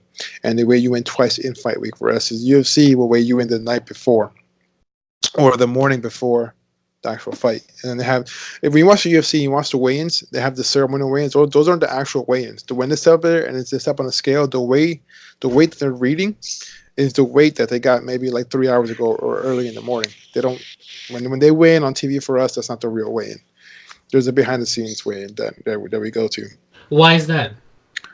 Because it's not going to look good seeing a bunch of people walking into weigh-ins half dead, drooling from their mouth, not able to lift their arms up because they're so dehydrated and weak. Yeah. It's just not, even though it's a sport, it's still about making money. You think fans are going to be happy seeing the people they love seeing fight walking up there pretty much half dying? Like, there was some girl that had to be like pretty much carried up there and held up because she couldn't hold herself up. I stood next to guys in elevators that were struggling to eat a piece of fruit, like they're eating oranges and they could barely keep it in their mouth. They were just drooling because they were so dehydrated. Just out of it. How is that allowed to happen though? Money. Okay. That's that makes perfect sense. That makes perfect sense. It's a spectator sport, and there's no spectators. Nobody's gonna watch it, Which, and the point of it is people want to get the advantage over the person. You want to weigh in light but come in heavier. If your weight class is 170, you can easily come into the actual ring fight night at about 200, 195 pounds. That makes it. If that's common knowledge or that's something that's known, then how is that fair? Saying what I'm saying? Like if they know that what you're weighing at is drastically not what you're not your weight or what you're gonna fight as, how is that fair? It's the same thing as going to a store and looking at the price tag and seeing the price when you go ring it up, it's higher than it's supposed to be. You can take it back. You don't have to buy it. You can be like, well, this is wrong. They can fix it for you. You don't have to fight that weight class, but you want to. Right, but if you're gonna weigh, let's say 180, and you're gonna go in there as 210, right? Because you did something to make yourself dehydrated, and the person that's fighting is the proper weight. Isn't that giving you a weight advantage over the person? Normally, the other person in the fighting does the same thing. So the biggest differences you'll see is in the extremely lower weight classes, like 125 and 155 for men. These are guys that drop the weight because they're just too small to be at a bigger weight. Like a man that's 125 isn't going to fight in a 145 division. So he's probably weighing 130. So he's either too big or too small. So it's going to be a lot easier to drop down the weight than fight a bigger man who could potentially, fuck you up because, skill is very important in fighting, right? And this is meatheads should not take this to heart because meatheads, if you don't know how to fight, you're still going to get your ass beat. But for example, I'm not a great fighter, but I know I could fuck up a lot of 125ers simply by just laying on them or hitting them because I can put so much weight behind the force and I already produce a lot of force. So imagine taking someone that knows how to fight and is able to use that weight to their advantage. It's gonna hurt you. So it makes sense for some guys to drop down to a smaller weight class because they're too small for the next weight class. Now, heavyweights. So if you're like a light heavyweight, like let's say the heavyweight division is from, I think it's 210 pounds to 265. The light heavyweight is 205 on a dot, right? Most people would want to cut down to fight light heavyweight because imagine if you're like a 210 guy and you have a range up to 265 to fight in that weight class. It kind of sucks being the lighter, fitter guy as a heavyweight coming in 210 and fighting a guy who cut from 300 pounds to 265. It's tough. I think they shouldn't do it for that reason. I think you should find a natural weight. One, you're going to come in feeling a lot better. It's much better for your body. It's gonna improve the life of your career and the life of just your life period overall. There's not as many adverse health effects from cutting weight, from not cutting weight than you would cut weight. So, but the fact of the matter is, it's just like humans. It's just look, man. We know we shouldn't smoke. We know we shouldn't vape. We know we shouldn't do cocaine. We know we shouldn't drink, but we still do it, right? True. Cocaine's great. It's gonna happen, and I know that's a lot more, dramatic and intense. Cocaine versus weight cutting, but when it comes to my position, yes, I'm against it. It's not good for you, and I know it's not good for you, but I know enough about human physiology to, at the very least, do my job to make you do it the safest way possible and to keep you as healthy as possible. And no matter how much you're paying you, at the end of the day, the most important thing, yes, I'm going to help you cut the weight and make the you need to be, but the most important thing is that to make sure that you're healthy, because you can't find any more fights if you're dead. You cannot. You definitely can't. I mean, well, according to World of Warcraft Shadowlands, you can. You can. It's technically. Yeah, it's just, I'm getting it from a lot of amateur fighters too, which honestly, if you're an amateur fighter and you're cutting weight, bro, leave it until you go pro. Don't start cutting weight as an amateur. You need to actually focus on your skills and everything before you start focusing about, moving up weight classes, up or down or whatever. If you're someone like, for example, Yoel Romero, which is probably Cuba's best fighter. This guy, he's jacked. Bro, he probably walks around like 10% body fat. Yeah, he's fucking jacked. cut him down to 170. Okay, Yoromaru walks around maybe on like a good day, 210, 215. What? At like 15, 13% body fat. You know, His and you got, shoulders are huge, bro. man. His traps start here and go down. Oh my god. It's crazy.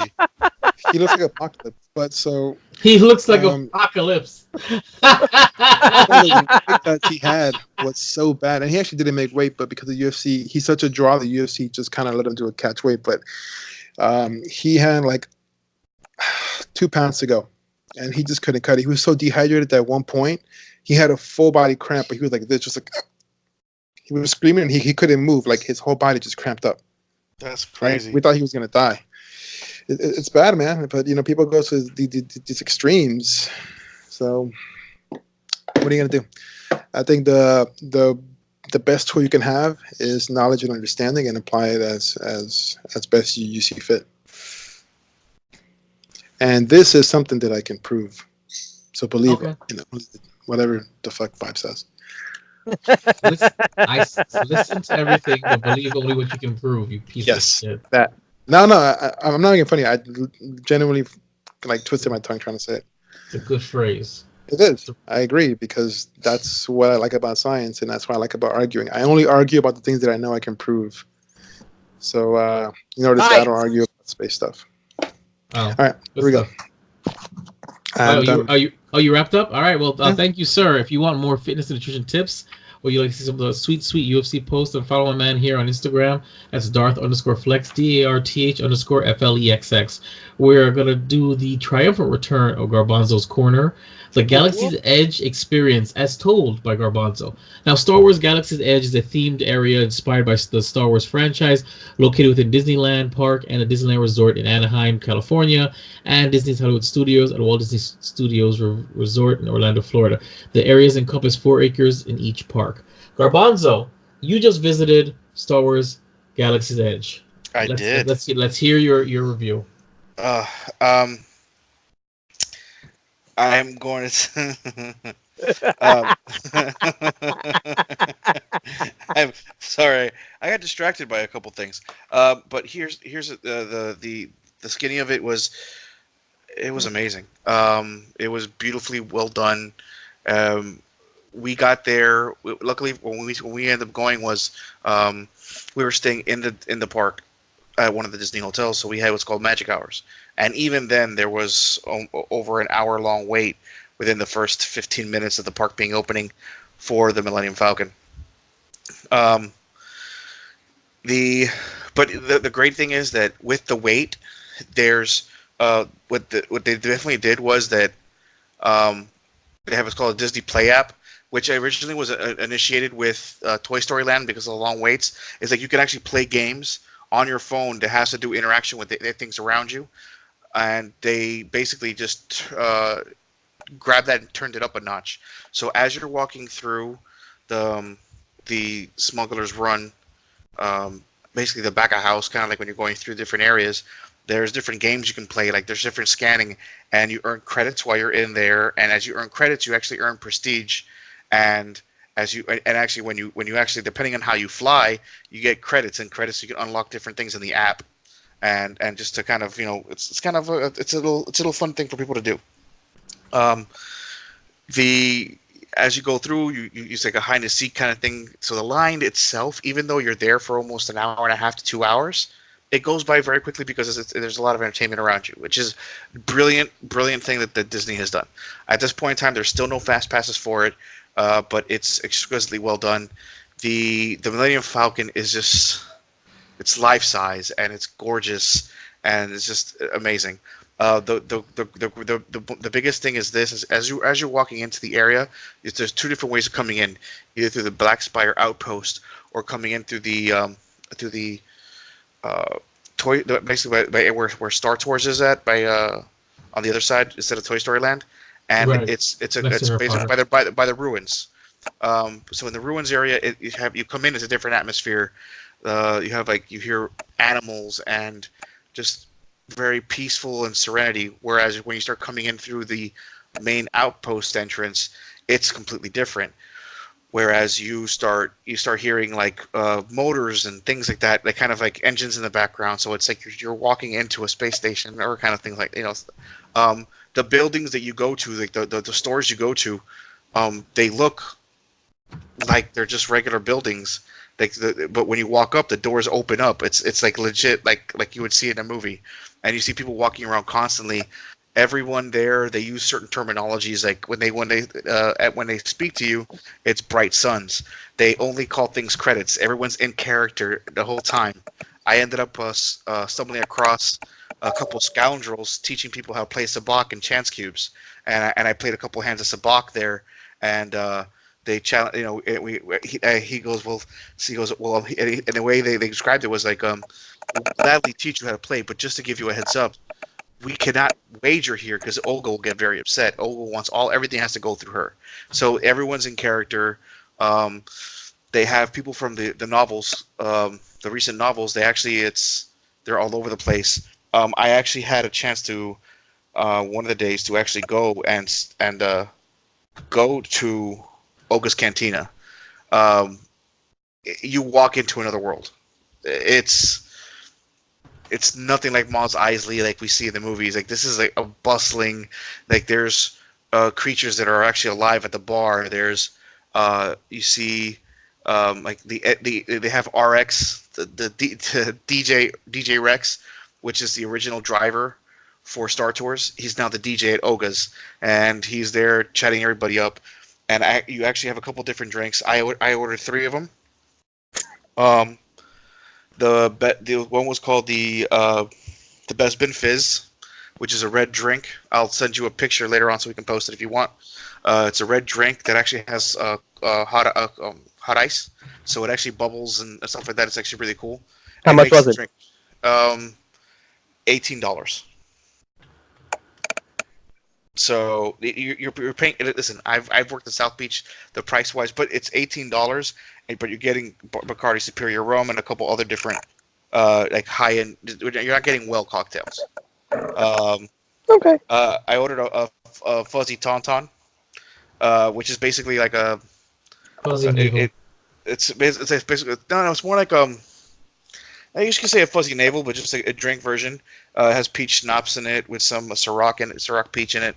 And then I ordered the one drink that I was really super excited for, which was, and if anyone actually listens to any of the books or read any of the books, they actually would recognize the name. It's called Tanqueray. Tanqueray is a wine that was made on Alderaan, and it's considered the rarest of the wines because Alderaan is no longer is gone. So, and it's supposed to have this blue. It's supposed to be blue and have like a sweetness, and then it tastes like wine. So I ordered it. It is legit blue. It tastes just like a white wine, but it has a bit more of like a red flavor to it, like like cherries and things like that. And all the drinks leave a bit of a tingling sensation in your mouth, which they do on purpose because they're not supposed to be made for Earthlings. So they really go into it. I got a chance to check out the Droid Factory. The Droid Factory was amazing, and you could just kind of see all the different droids you can make. You could use 2 variations. You could do a BB-8 unit, a BB unit, or an R unit, either R5 and R2, and it's $100. And it basically they always recommend you make an appointment because that way you don't have to wait. But because if not, you have to wait a few hours sometimes just to be able to build your droid. If you want to go to Savi's to build a lightsaber, hands down, you have to make an appointment. They don't do walk-ins. It's going to cost you $200, but you build it from scratch. And I wanted to do it, but sadly, I didn't have a lot of time, and I didn't want to spend $200 yet because Disney's expensive to begin with. So but just you get to see the different types and like that. They give you different ideas on how you can mix and match, and you have about 5 different crystals you can choose from that you can buy separately. Holocrons, both for Sith and Jedi holocrons. They have the Tadarian. They have some like a little toy area where you get like handmade toys. There actually is a place where you can actually buy full-on Jedi robes for actually a modest price.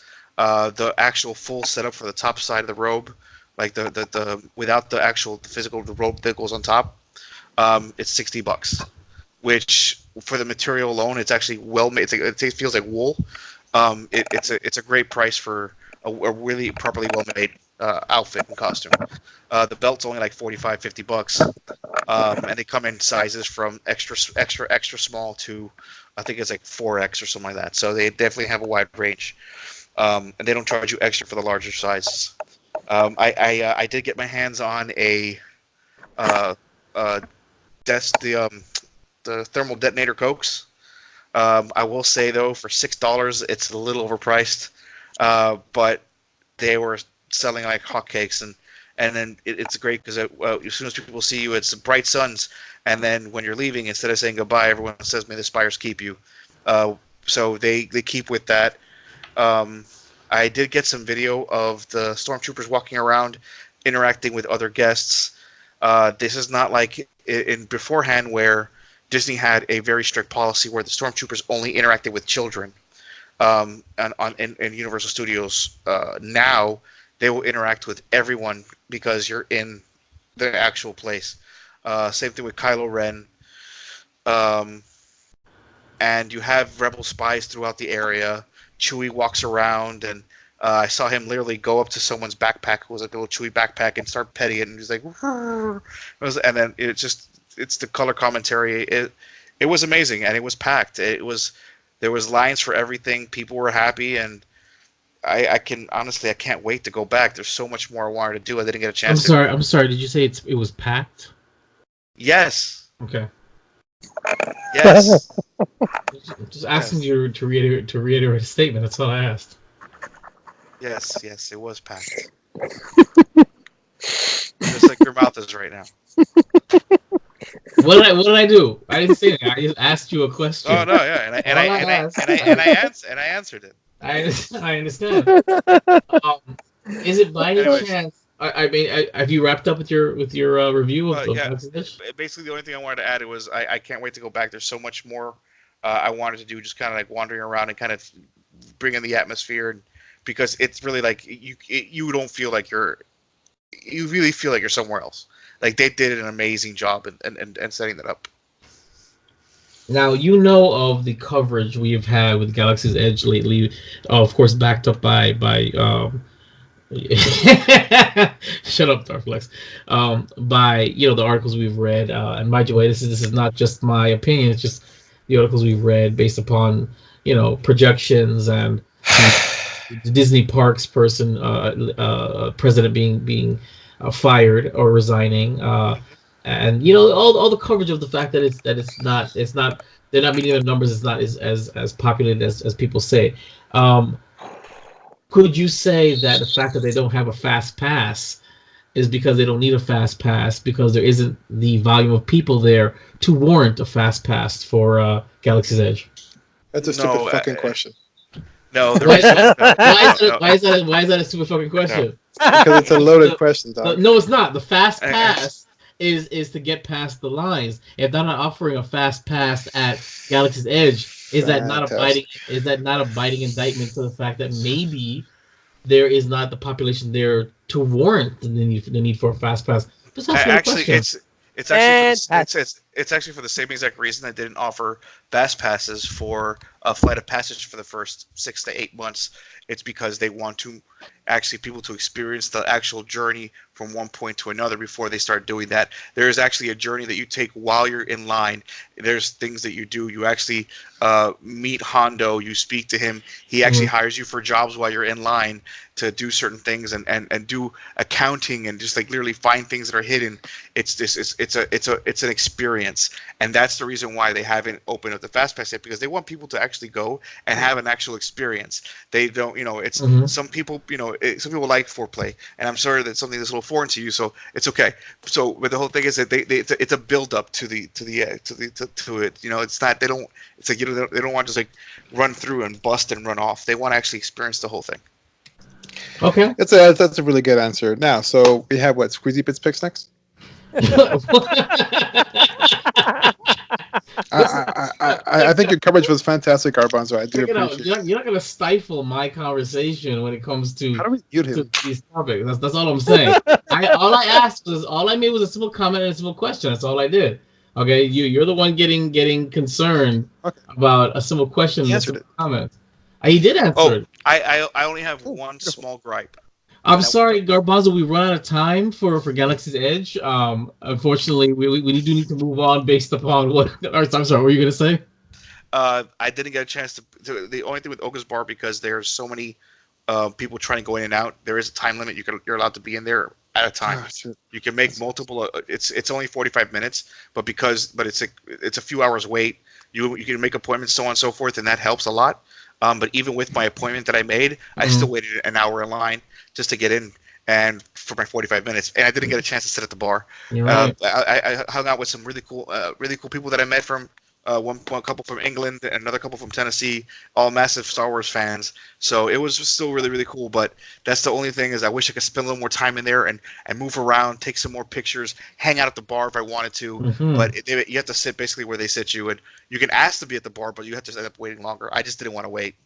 Sounds like they need a fast pass to go to the bar. All right, so moving on, we're gonna move on to Squeezy Bits picks. Okay, Death Stranding trailer review. Death Stranding is an upcoming action game developed by Kojima Productions. It is the first game from director Hideo Kojima and Kojima Productions after their disbandment from Konami in 2015. So we're going to review oh my god, these trailers are so long. We're going to review some of this trailer. Squeezy Bits, if you want this full trailer, you need to get on here and review this full trailer. Did we watch this already or no? This is the official one. This came out October 30th. Okay, because we saw two of them already. We did? Okay, well, he wants us to review it. So, we always tailor our podcast to Squeezy Bits. It's only because you have an obsession with Asians. That too.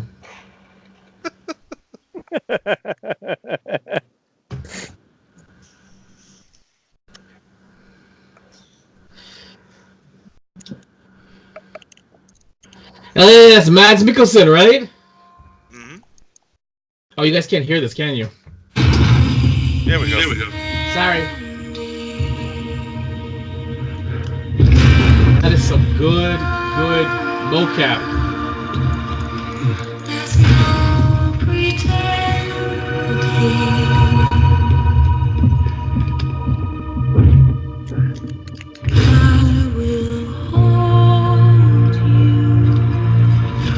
Freeze!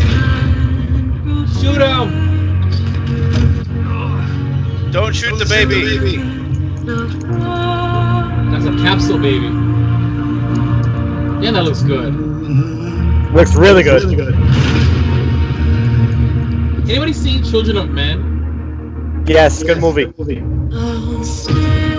Kind of screams a little bit of Children of Men. Not really, no. How not? You'll see. This looks like okay. Oh wow.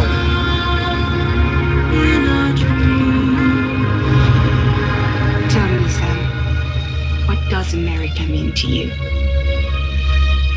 Way my dad made it sound, we were something special. The glue that held it all together. More than a nation. A symbol of freedom and hope. Oh, sounds like propaganda to me. Bring it all back if we kept on making deliveries and connecting people. He was sure of it. Sam, we want you to go west and finish what Emily started. The people she left behind have been hard at work, setting up graphics terminals. But these terminals are still isolated. We need you to bring them online. And for that, you'll need a Keepin. Well, that's that guy, right? From that This show. is how we'll rebuild our country. That's creepy.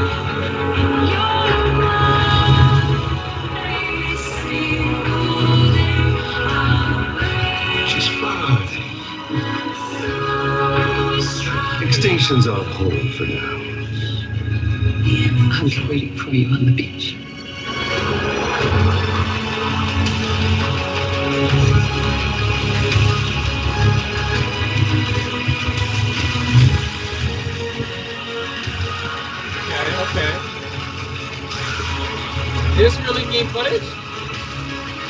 Yes, yes.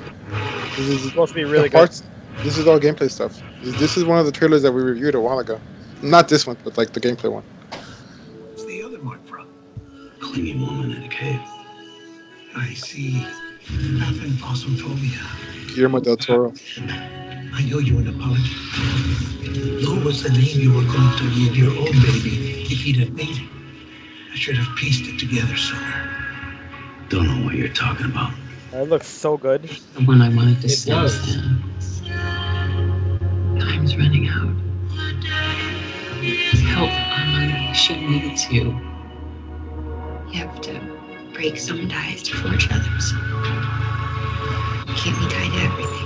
Is that Natalie Portman's The world's voice? still broken. Same as before. What isn't? But we're still here. We're still chugging along. Not everyone. Not me. Come on. You put America back together, didn't you? You didn't have to cut all ties and walk away. The president was right about that much. Wasn't anything to walk away from. It's not like I was ever welcome there. Come on. Even I was welcome. Is that Guillermo del Toro? Yeah. Yes. Holy shit!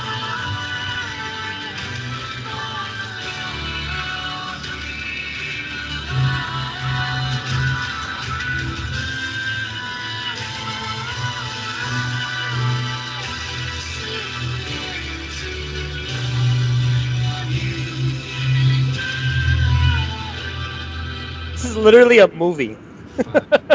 Extinctions each caused by an extinction entity.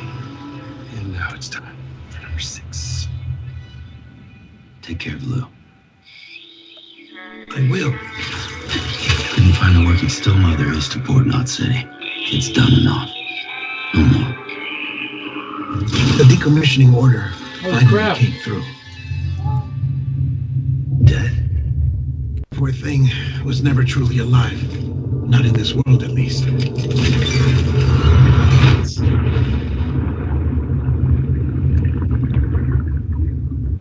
I had no idea until you told me. No idea that I was alive. Living is no different from being dead if you're all alone. Wow. I'm on the beach, Sam. Our beach. The one where I was born. That looks so good. Oh my god. I Help you know. find me.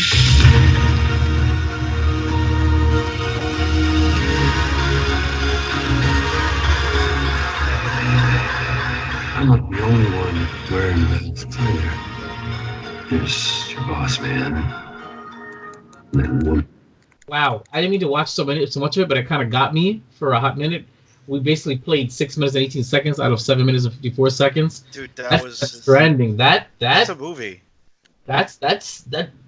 I would play it just for the story. You guys know how I am with stories, so That's incredible.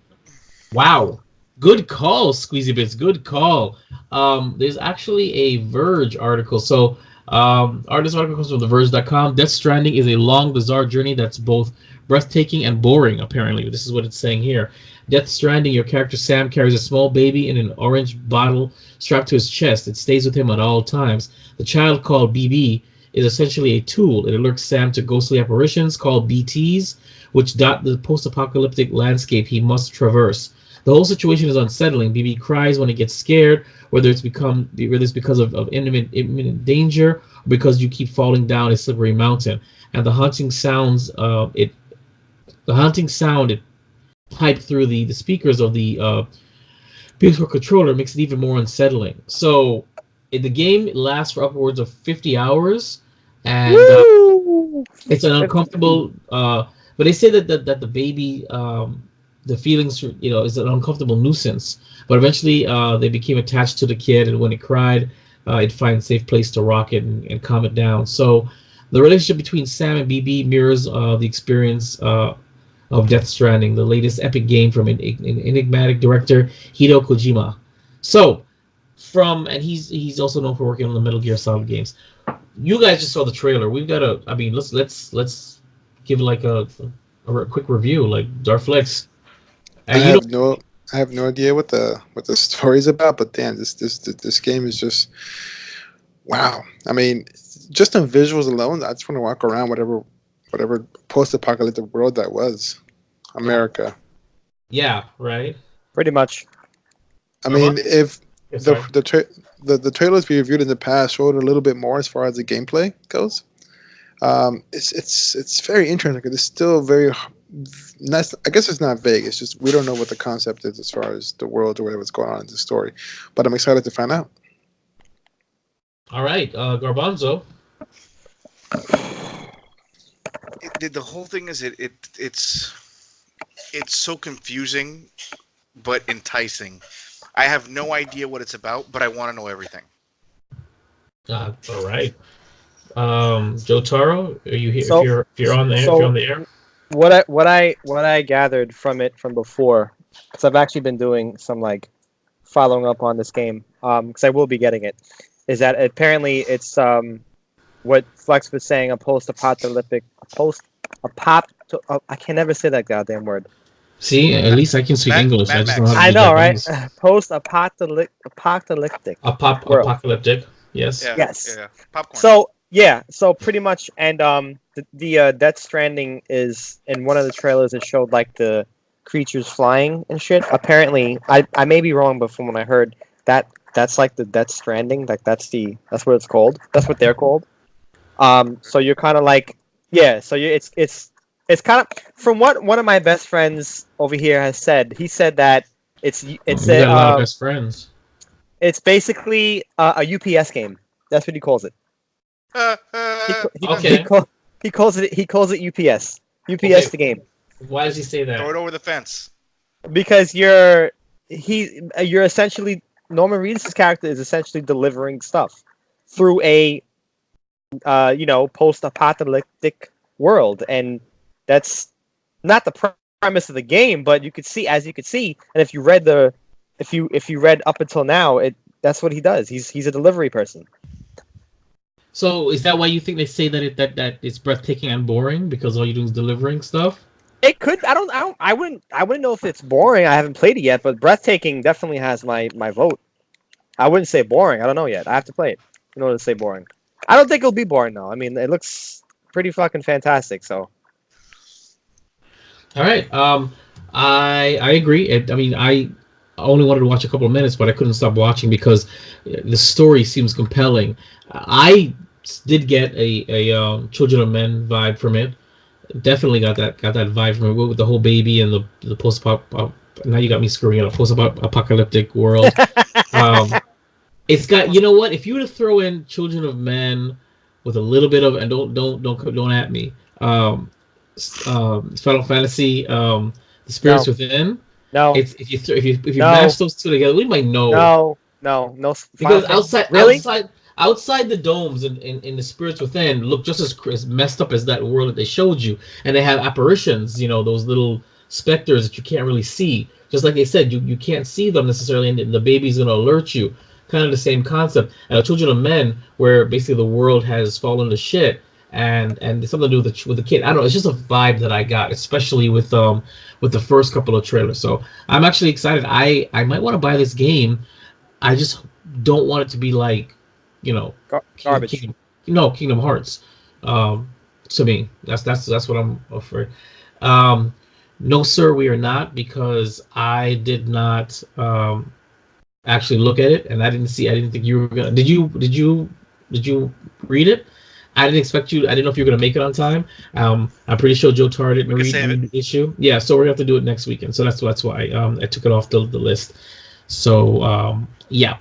All right, well, that's it. Squeezy Bits, we'd love to hear what you think. So email us or send us a video or an audio so we can play it there. But good pick. It seems very interesting. And we'll see who gets it first, and we'll probably review it. I'm good to go. So we're going to move on. Not it. We're going to move on to open mic. And it's a short open mic. That's what she said. Open mic. So we're still crossing into the 2-hour mark anyway. No matter how long or short I do these things, we can't do anything less than 2 hours now. Gotta love it. This article comes from /film.com. Where am I getting this shit from? The canceled Benioff and Weiss Star Wars trilogy was going to explore the origins of the Jedi. So in the aftermath of the now canceled David Benioff and D.B. Weiss Star Wars trilogy, everyone can't help but wonder both about what happened and what the films were they're going to focus on. A new report might have gotten to the bottom of the story. Although it was always the case that these are the sort of things, there's a chance that some details aren't 100% accurate. From the sounds of things, the Game of Thrones duo clashed with Lucasfilms, but had they gotten to make their trilogy, the plan was to focus on the origins of the Jedi. So one, why do you guys think D&D left Star Wars? Because there's a theory, but I would like to hear what you guys think first. Flex? Money. Okay. Garbanzo? I think that they didn't want another. What's that guy's name? Rian Johnson. Okay. They when they say that they were probably with Lucasfilm, they wanted to change too much of the past, and they probably were like, no. Well, the Old Republic or the Jedi is fair game because that's not canon anymore. But I get what you're trying to say. Jotaro. Hold on. Sorry. Wait. Just for clarification, the Old Republic itself is still the idea. The storyline in the video game is not canon, but the where the Jedi actually come from is based in some of the new books where the Jedi are from. And, whatever the Jedi. Whatever has been referenced in the new books and in the Clone Wars is canon, but the actual books though are just legends now. So like Plagueis is canon, but nothing that Plagueis actually did is canon. But Plagueis is not the origin of the Jedi. We're talking about they were thinking about going back. Oh yeah, no, I know what you mean. An example, but so technically they still had fair game when it came to that in theory. But Jotaro, what do you think? Why do you think the D&D left Lucasfilm? Money, and probably because Disney fucked it up big time for them. I'm quite shocked nobody's mentioning the elephant in the room. I think they left. I don't think they left. I think they were kicked out because of the debacle that was Game of Thrones. Game of Thrones' final season was the last Jedi of Game of Thrones, and it upset a lot of the fan base. I can't even argue with you there. For all intents and purposes, people were hated the final season of Game of Thrones, and when unfortunately Lucasfilm has admitted that Star Wars: The Last Jedi, financially sound or not, divided the fan base. I believe that they were like, well, wait a minute, these guys had a great show. They just screwed up their own fan base. Do we really want to take that bad juju and bring it over to Lucasfilm? We're still trying to recover from what is perceived to be a backlash from The Last Jedi. I think that Lucasfilm said, yeah, thanks, but no thanks, and literally asked them to leave because they didn't want that going into the franchise. They lost a lot of their goodwill after the final season of Game of Thrones, in my opinion. Well, it's the final season. It was the final season. Everybody was tuned in every Sunday from the first season all the way up until season 6 or whatever it was, season 7. So who gives a shit? At the end of the day, they made their money. No, of course they made their money, but there's only one bad season. Well, technically, they said things started going downhill after 3 seasons before. After they stopped adapting the actual literal books of Song of Ice and Wind and Fire, Earth, Wind and Fire, whatever it's called, and they started to have to make up their own stuff. It started going downhill because they don't understand the nuance of the characters. So what ended up happening is that book 6 is still not out. Right. So what ended up happening was that they were told on who dies and how they die, right? But everything else was open to interpretation. He said basically whatever you want. Yeah, they're given the cliff notes. They were given the cliff notes basically of what was to expect, and so they kind of just made it up on the spot. And they actually went to a panel, even said it basically that they were kind of in over their head, and they didn't really mean to out them something like that, but they did. So, and I really think that's the reason why. And the Lucasfilm said, you guys fucked up, and we really can't right now. Maybe later on, when you do your Netflix and everybody loves you again, come back. We'll do it then. But not right now. You guys have lost a lot of your luster. So yeah, like Jotaro said, they made their money, but you make your money in the short term. But if you mucked up the waters and everybody's seeing, wow, you were able to turn something that was a cultural phenomena into like a cesspool of hate. Maybe you're not the golden guy that we thought. Of hate. So Wow. I'm just saying. Well, I the hate for the last season of Game of Thrones was vastly more vocal in my opinion than what I read for the Last Jedi, which is kind of weird. Last Jedi was just divided half the fan base, but from what I read from Game of Thrones, it's like I was hard to find somebody who didn't hate the final season. So, that's kind of how it is. But we're gonna move on now to audience question. Why do you think they left the project? Email us keeproseit0 at yahoo.com. All right, moving on to Matt Reeves. Batman has officially found its Jim Gordon. This article comes from something.com, gizmodo.com. And who is it going to be? Who is it going to be? I don't know. I'm looking for it. Oh, yeah, that guy, Matt, what's his name? The guy from Jeffrey Wright from that show with the people and the robots, Westworld. Westworld, love Westworld. Nice. He's been officially cast as James Gordon. Martin Luther King. So in Matt Reeves' Nice. Batman. That's who he is. Who? That guy played Martin Luther King. He did? Not in the most recent one we're comic, but like an older one. Yeah. Oh, I didn't know that. So yeah, that's it. We're gonna move on from that. Actually, real quick. What do you want to say, you freak? Oh my God, I'm gonna punch you in the throat. Well, I'm gonna take a book out of Vibe's page, and I read it on the internet, so it must be true. In referencing I've actually never said that. I've never said that shit. Actually, Colin Farrell's in the talks to be the new handsome version of the Penguin, and Andy Serkis may end up being the new Alfred in the same movie. I did see that article. Actually, I was going to save that for episode 86. Thanks so much for ruining that. But it literally just hit. I just popped up on my screen, so I apologize for jumping into talk. Hopefully by next week we should still save it. Should still save it for next week. Yeah, save it. Save it a little bit. Save this dick. We're going to move on to Bob Iger reiterates his sentiments that less Star Wars is better. His article comes from Gizmodo.com. And Bob Iger is talking about the possibility of Star Wars oversaturation yet again, reiterating what seems to be the official Disney policy from a certain point of view. In a new timeline would be a new interview with BBC Radio to promote his new book. Iger was asked about the recent Star Wars movies and explained earlier comments regarding frequency in which made the films being released. He said, "I have said publicly that I think we made and released too many Star Wars films over a short period of time." He said, "I have not said that they were disappointing in any way. I have not said that I'm disappointed in their performance. I just think there was something special about Star Wars films, and less is more." So let's break that down. Darflex, how do you feel about that? I think that when it comes to the films, just the films, not shows, I think less is more, and only for one reason, because I feel that the quantity is being sacrificed to please the masses. I mean, if they were able to put out outstanding shit like the original trilogy year after year, I would not say less is more. But I think at this point, after the Skywalker saga ends, I think, okay, let's say they do the new trilogy, that's fine, but they should ease up a little bit. If they want to put out more Star Wars content, I mean, might I make a suggestion? Give us more long story-based immersive video games. Give us more shows like the Clone Wars.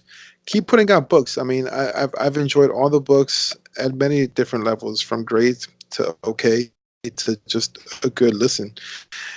Do we need more films? No, because one, I mean, it takes a lot to make, and really, just recently, they haven't been the best. I'll admit they have not been the best movies. Have they been entertaining? Yeah, sure.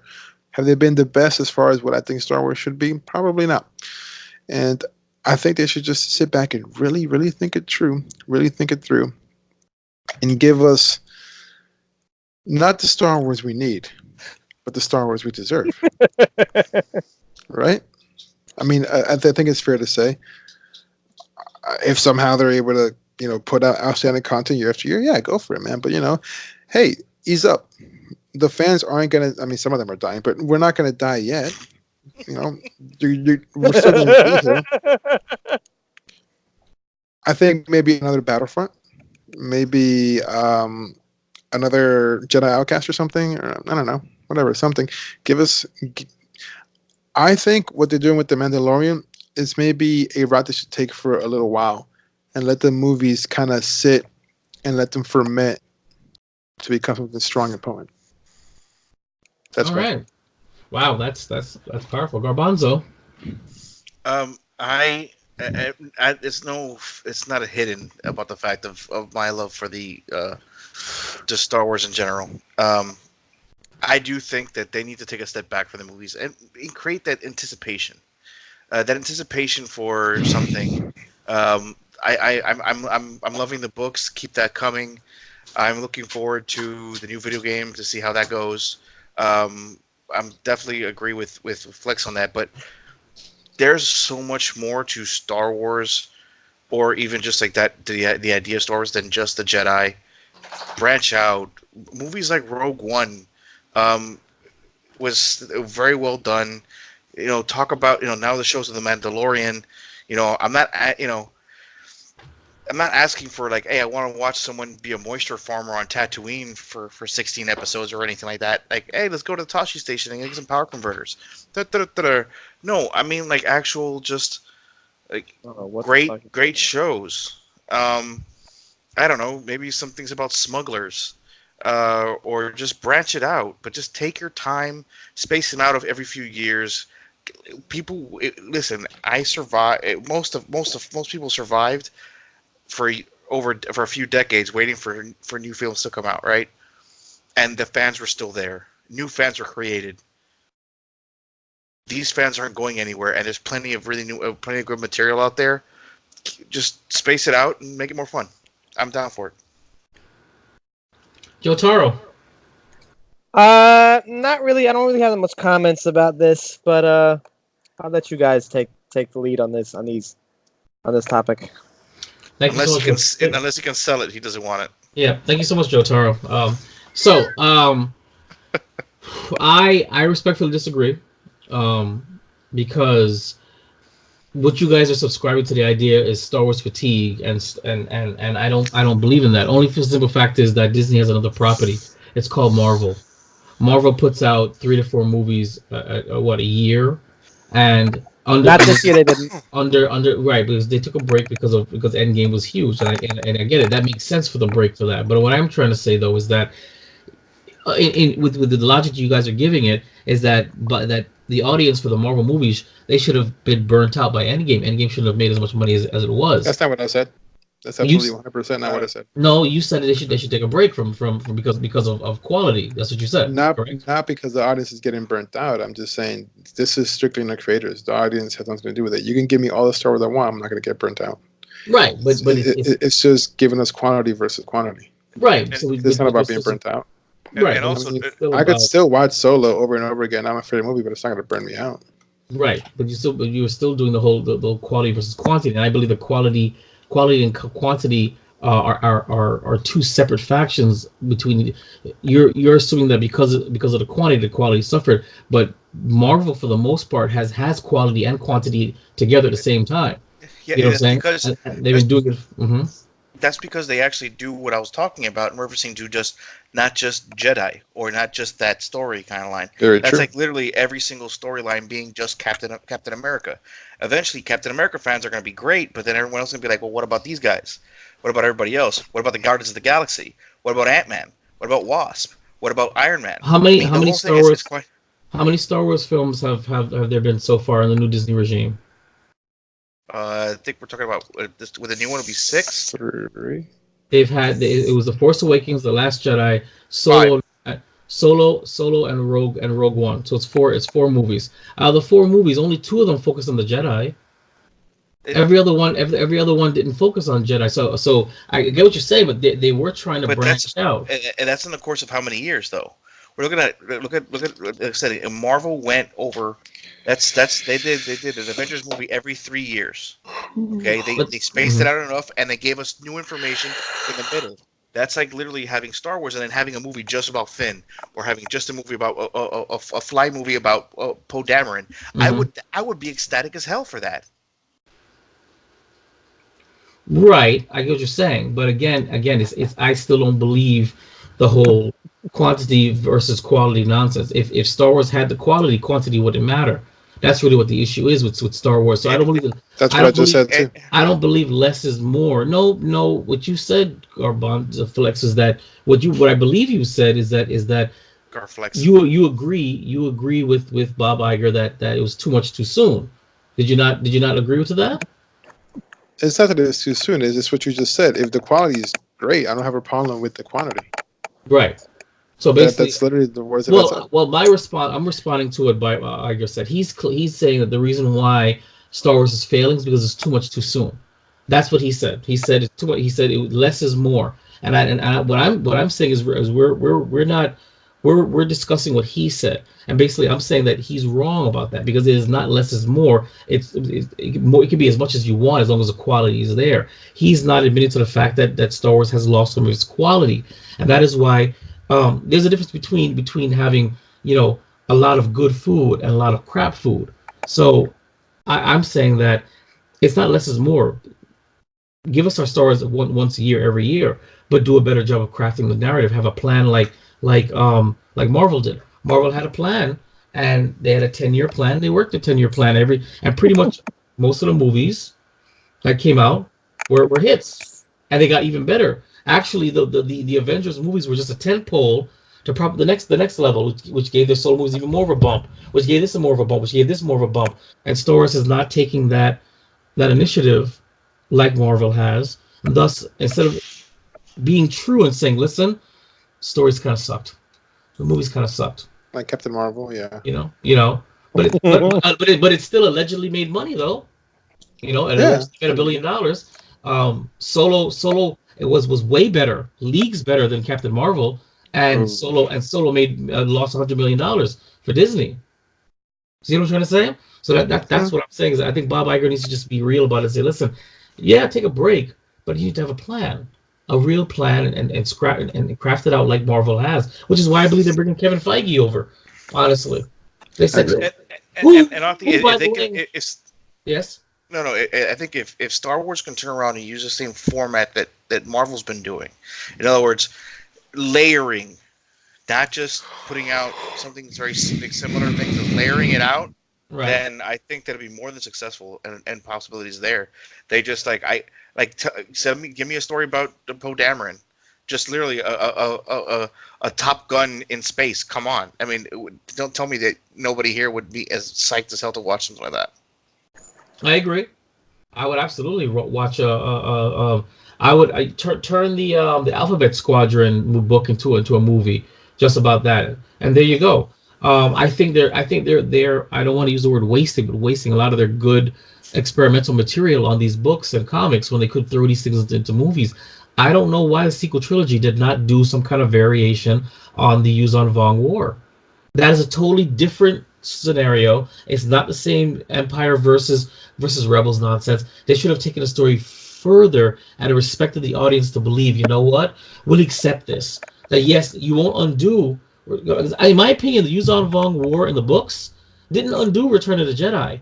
It just was not at all. It was a new situation, and that the way that story stretched out amongst all these books, that could have been 6, 7. That could have been a whole new 9 movies all on its own to resolve. You know what I'm trying to say? And it would have been just as beautiful. That's all I'm trying to say. Final thoughts, gents, before we reach our last topic. I agree. Awesome. Yay. Jotaro, I appreciate you. I want you to know that it is good to see you on camera. We don't hear you, but it's good to see you on camera. And with clothes on, it's fantastic. That is true. Our final topic is Director Roland Emmerich regrets making Independence Day resurgence. This article is from Yahoo.com. And basically, Roland Emmerich made made a name for making disaster movies, and he admits that there's one disaster that he wished he didn't make, Independence Day resurgence. The German filmmaker returned to the cinema with the World War II epic Midway and says that he should have never made the sequel to his hit sci-fi blockbuster starring Will Smith and Jeff Goldblum. Basically, in a nutshell, he wanted to make this movie, and he had a pitch with it that had Will Smith.